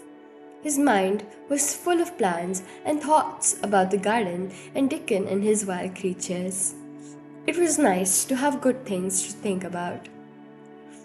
Dickon says spring has come, Mary cried joyfully, bounding into his room. Colin had stayed indoors for so many years that he didn't really know about seasons changing. Open the window, he said happily. Maybe we'll hear golden trumpets announcing that spring has come. He had read about such fanfare in storybooks. Mary opened the window. Lie on your back and breathe in the air. That's what Dickon does when he's on the moor. He says it makes him feel strong, like he could live forever and ever. Colin took in big, deep, sweet breaths. After a while, the nurse arrived with breakfast for the children. She was setting their places when Colin made his announcement. In his best Rajah voice, he said, A boy, a fox, a crow, and 2 squirrels are coming to see me this morning. I want the servants to bring them here. The boy is Martha's brother Dickon. He's an animal chimer. Soon after, Colin heard a caw-caw in the hallway. It's Soot, Mary said. Martha opened the door and said, If you please, sir, here's Mr. Dickon and his creatures. Dickon came in grinning widely. A crow sat on his right shoulder and a squirrel on his left. Another squirrel peeked out of his pocket. Captain trotted beside him, and in his arms, Dickon cradled a baby lamb. Colin stared in speechless wonder. He had never spoken to another boy before, let alone a menagerie. But Dickon wasn't at all shy. He knew that creatures stare until they find out about you. So Dickon didn't say anything at first. He went over to Colin and laid the baby lamb in his arms. The lamb nuzzled against Colin's side. What is it doing? Colin asked. It's hungry and it wants its mother, Dickon explained. He knelt down beside Colin and took a feeding bottle from his pocket. The woolly baby began sucking on it happily. By the time the lamb fell asleep, Dickon had told Colin all about finding the little creature on the moor. As Colin and Mary listened, Soot flew in and out of the open window. The squirrels scampered onto the sill and explored a big tree outside. Captain curled up comfortably at Colin's feet. Dickon and Mary told Colin more about the garden and all that was growing there. Colin's eyes grew huge with excitement. He exclaimed, I'm really gonna see it. You will, Mary said, and there's no time to lose. Chapter 20 Going Outside. One day, the children gathered in Colin's room to plan how Colin could go to the secret garden without anyone else finding it. When they had decided on a plan, Colin summoned Mr. Roach, the head gardener. Mr. Roach was alarmed because he'd heard stories about the boy's terrible temper and princely ways. He feared he might be ordered to cut down oak trees or dig up orchards. When he entered, Colin's room was full of animals. Colin sat in an armchair, holding court. I have some important orders for you, Colin said to Mr. Roach. I'm going outside. If the fresh air agrees with me, I may go out every day. When I'm out, the gardeners are to work in the greenhouses until I say they can go back outside.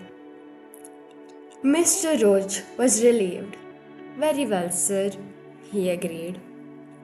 That afternoon, the strongest footman at Misselthwaite carried Colin downstairs.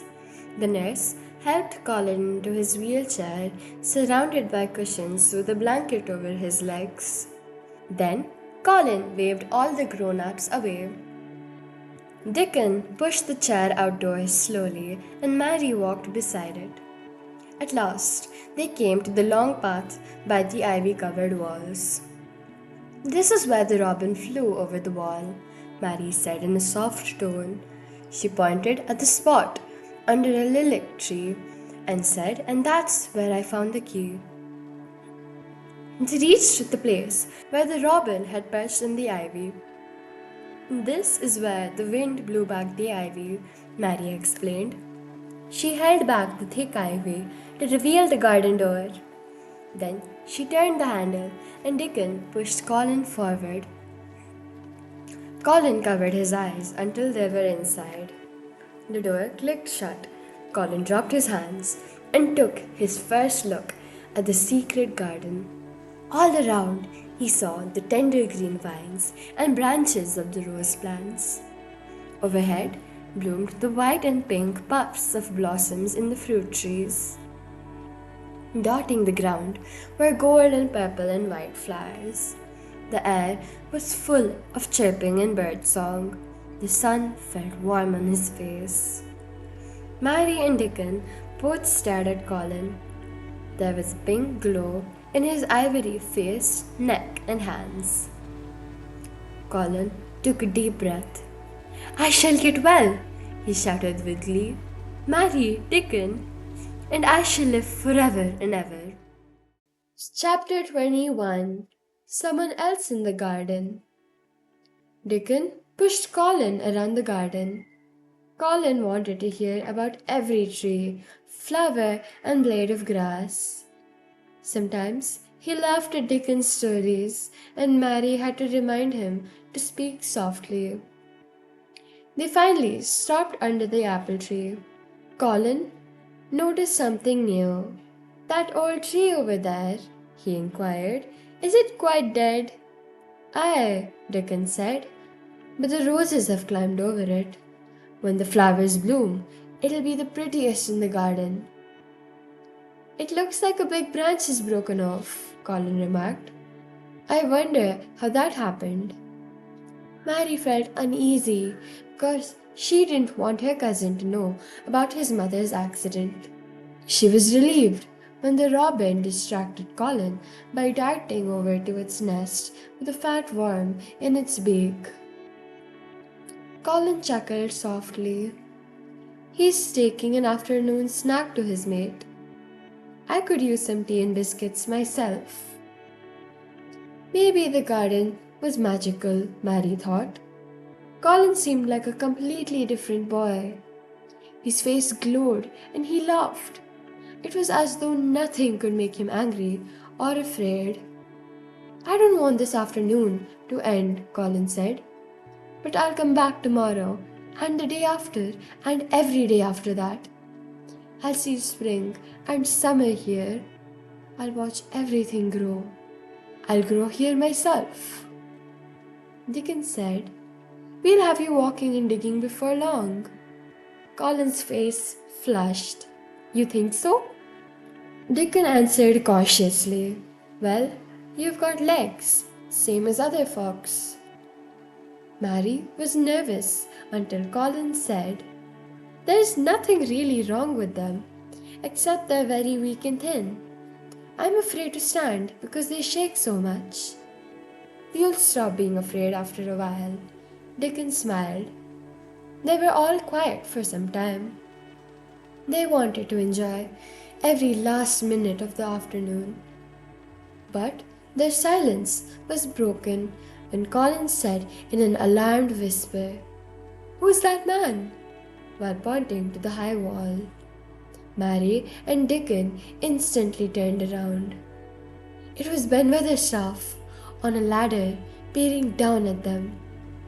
He shook his fist at Mary. "I should have known it was you. You're a bad one, always poking your nose where it doesn't belong." Mary called back, "It was the robin who showed me the way." This made old Ben madder. "Don't you be blaming the robin," he bellowed. Then his curiosity got the best of him and he asked, "How did you get in?" Before Mary could reply, Ben saw something coming across the grass. It was Colin in his wheelchair. Ben's jaw dropped in astonishment. "Do you know who I am?" Colin demanded. Ben was so shocked he could hardly speak. He hadn't seen Colin since he was a baby and had only heard the stories people told.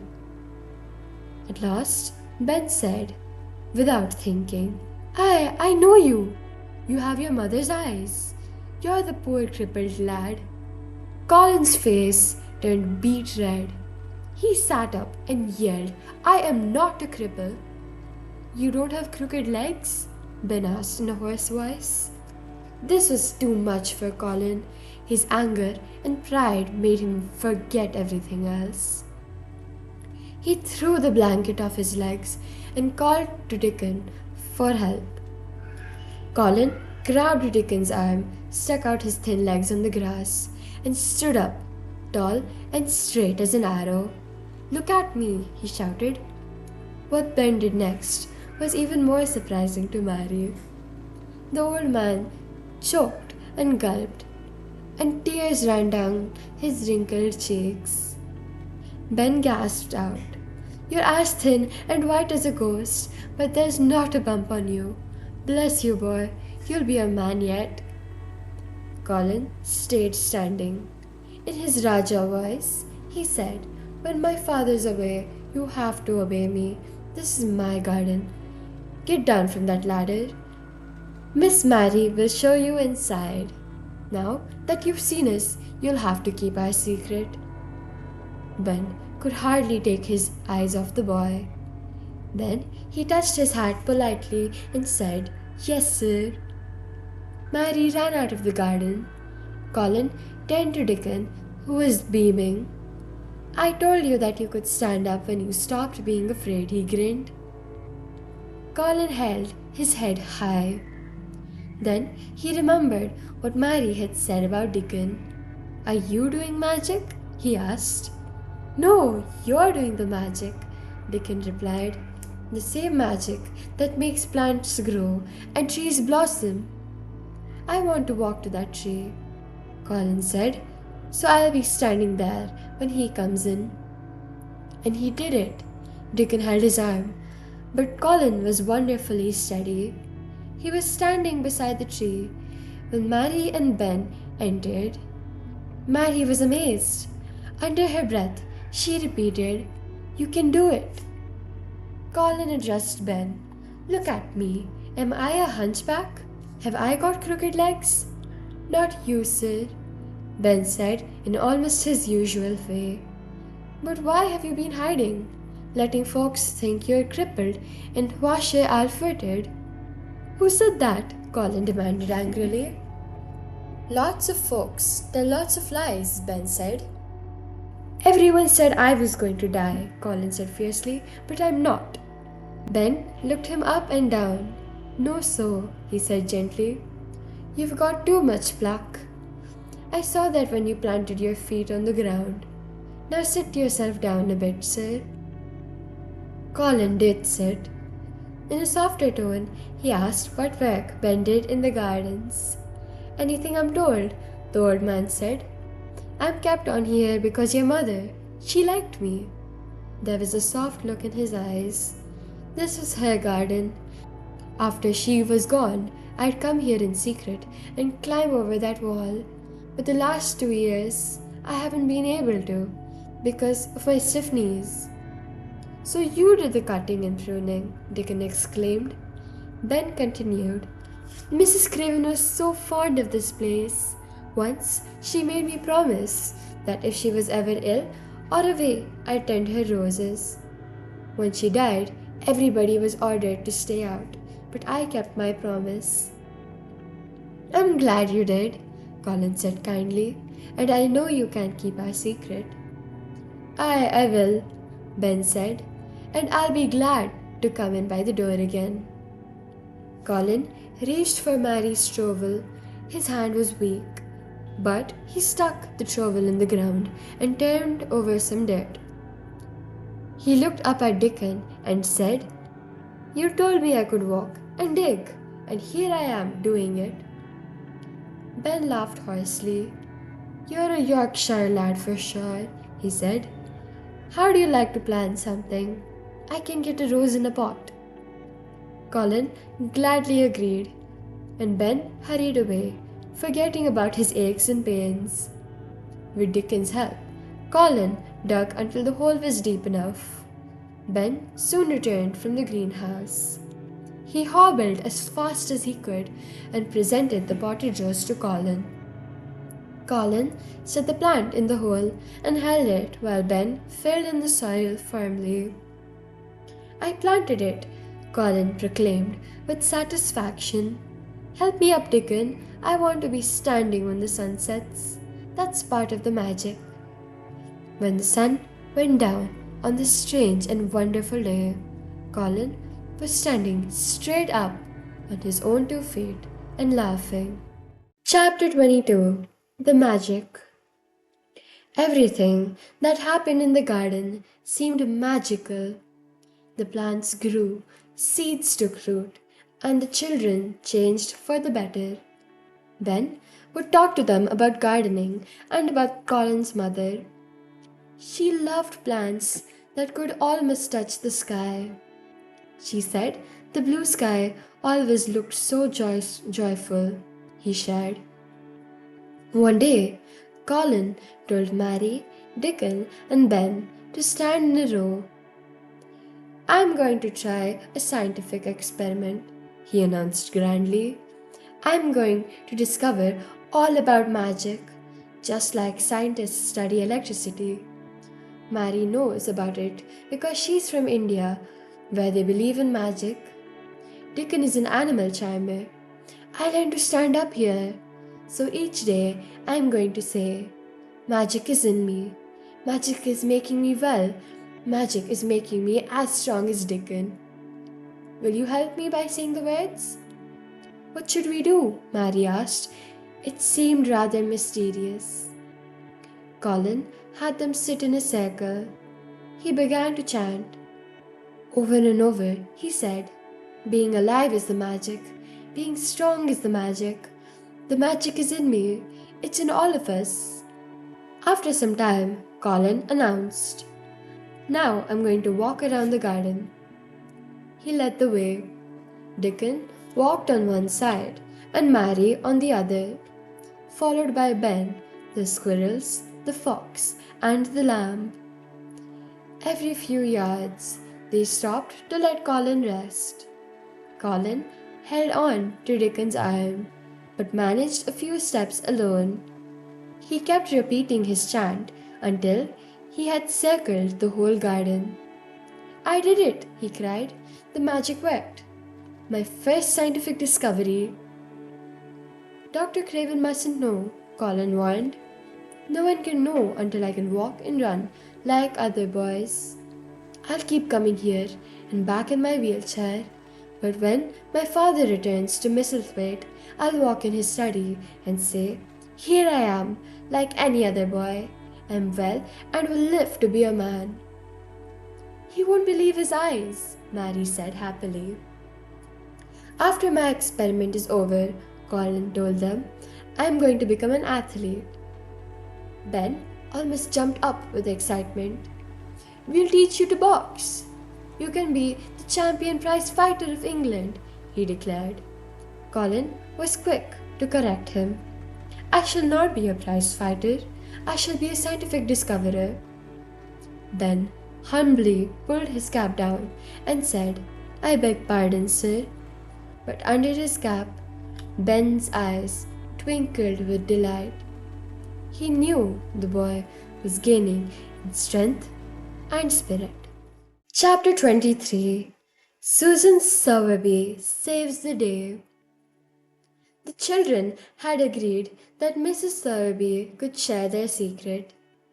Dickon told his mother how Mary and Colin were getting plumper and rosier every day. But there was a problem. The servants at the manor couldn't find out that Colin was regaining his health. He and Miss Mary have to do some play acting, Dickon said with a grin.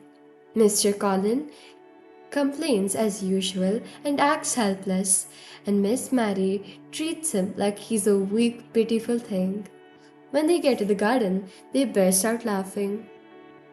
Mrs. Sowerby nodded. Good healthy laughter is better than pills any day.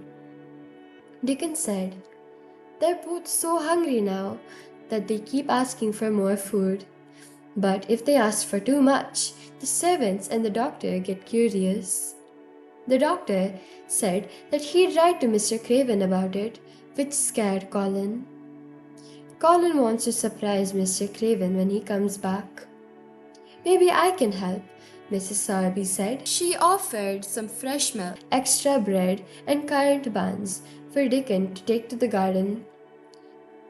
The next morning, Dickon surprised his friends with 2 tin pails, one filled with rich creamy milk, and the other containing fresh buns wrapped in a checkered napkin. The children were grateful for the delicious food and ate hungrily.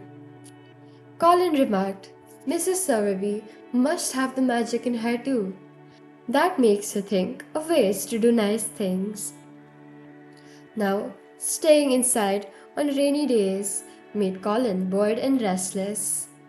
One dreary day, Mary invited Colin to explore the mysterious old house with its 100 rooms that nobody went into. 100, Colin said dreamily. That's as mysterious as a locked garden. They both laughed. They played in the room with the little ivory elephants and explored rooms Mary hadn't seen. New hallways, staircases, pictures, and strange old things. Back in Colin's room, they ate every bite of lunch. Mary also noticed something odd in his room. The curtain no longer covered the picture of his mother above the fireplace. Colin noticed and said, "I like to see her now." One night, I woke up and saw moonlight shining on the curtain. It was like magic filled the room. I opened the curtain and it was as though she was laughing because she was glad to see me standing up. Mary looked at the picture and said, "You look so much like her now, like her ghost made into a boy. If I look like her, then maybe my father will be fond of me," he said hopefully. Chapter 24 Homecoming. While the secret garden was coming alive, a lonely man with crooked shoulders was visiting beautiful sights in Europe, but nothing made an impression on his gloomy heart. After months of travel, Mr. Craven was staying at an inn near a mountain stream in Austria. One day, he walked out by himself. Sitting beside the stream, he watched the birds fly down to drink. Clusters of blue forget-me-nots were growing beside the softly rushing water. For the first time in 10 years, he felt himself relax and notice how lovely everything was. Slowly, new and beautiful thoughts began to push out his old, sad ones. He began to come back to life. That autumn, he traveled to Italy. One warm night, he was sitting beside the lake near his hotel. The full moon was reflected in the water. Everything was so calm that he fell asleep. He dreamed that he was in a place filled with roses. A distant voice called out his name. It was his wife's. In the dream, he cried out, "Where are you?" The sweet voice answered, "In the garden." He slept till dawn. When he awoke on the ground, he could still hear her words echo, "In the garden." A servant handed Mr. Craven a bundle of letters and went away. The one on top from Yorkshire caught his attention. He read it at once and then again. It said, "Dear Sir, I once spoke to you about Miss Mary. Now I must speak again. Please, sir, you must come home.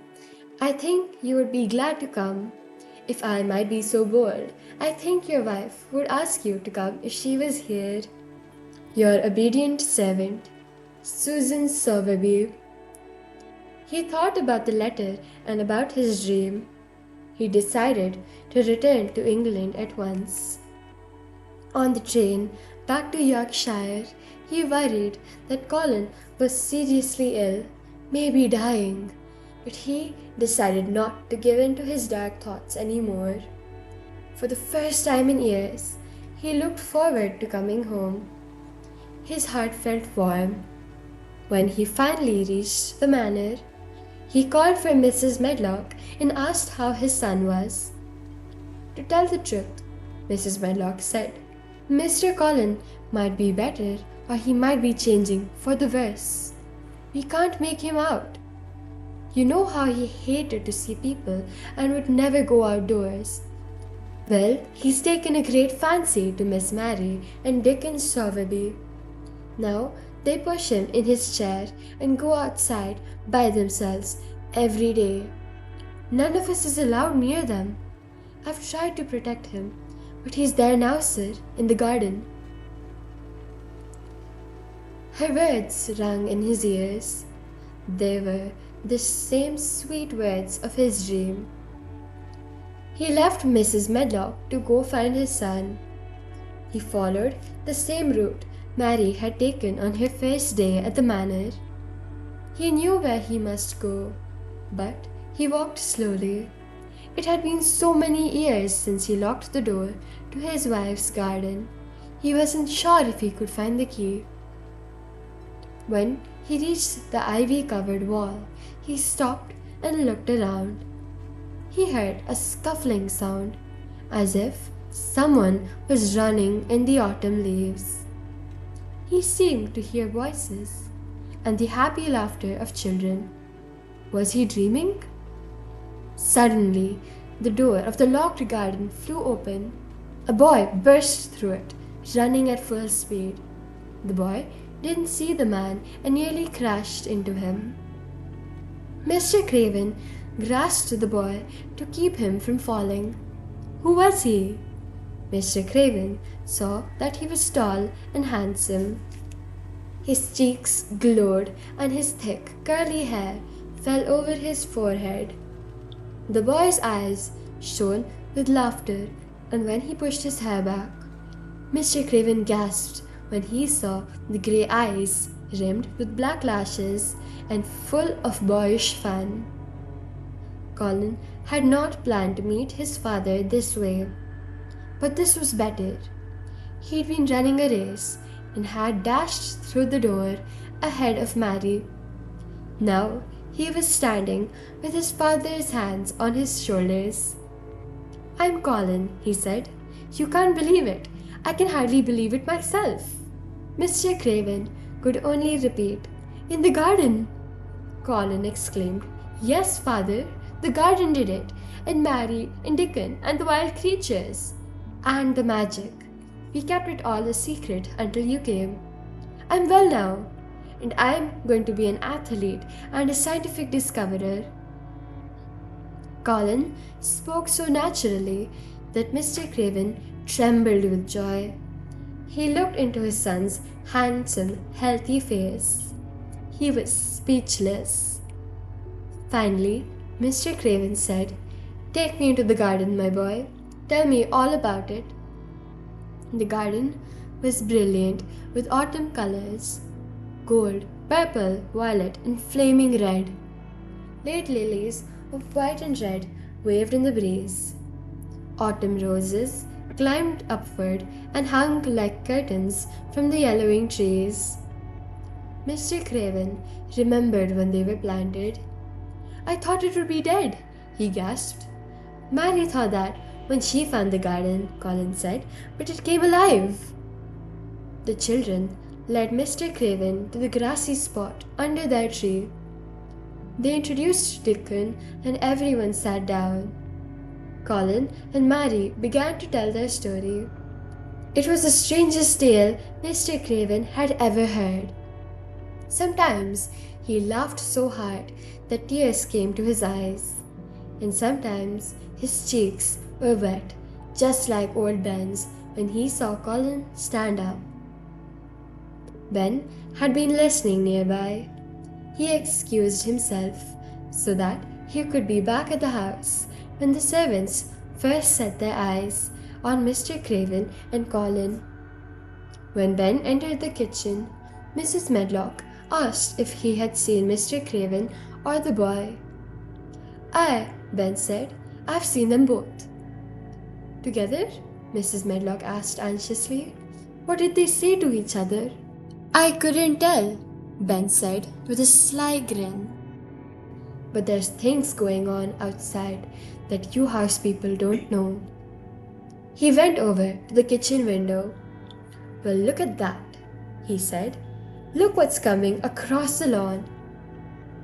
Mrs. Medlock looked out the window. She threw up her hands and screamed in surprise. The cook, Martha, and the other servants ran over and stared out the window in amazement.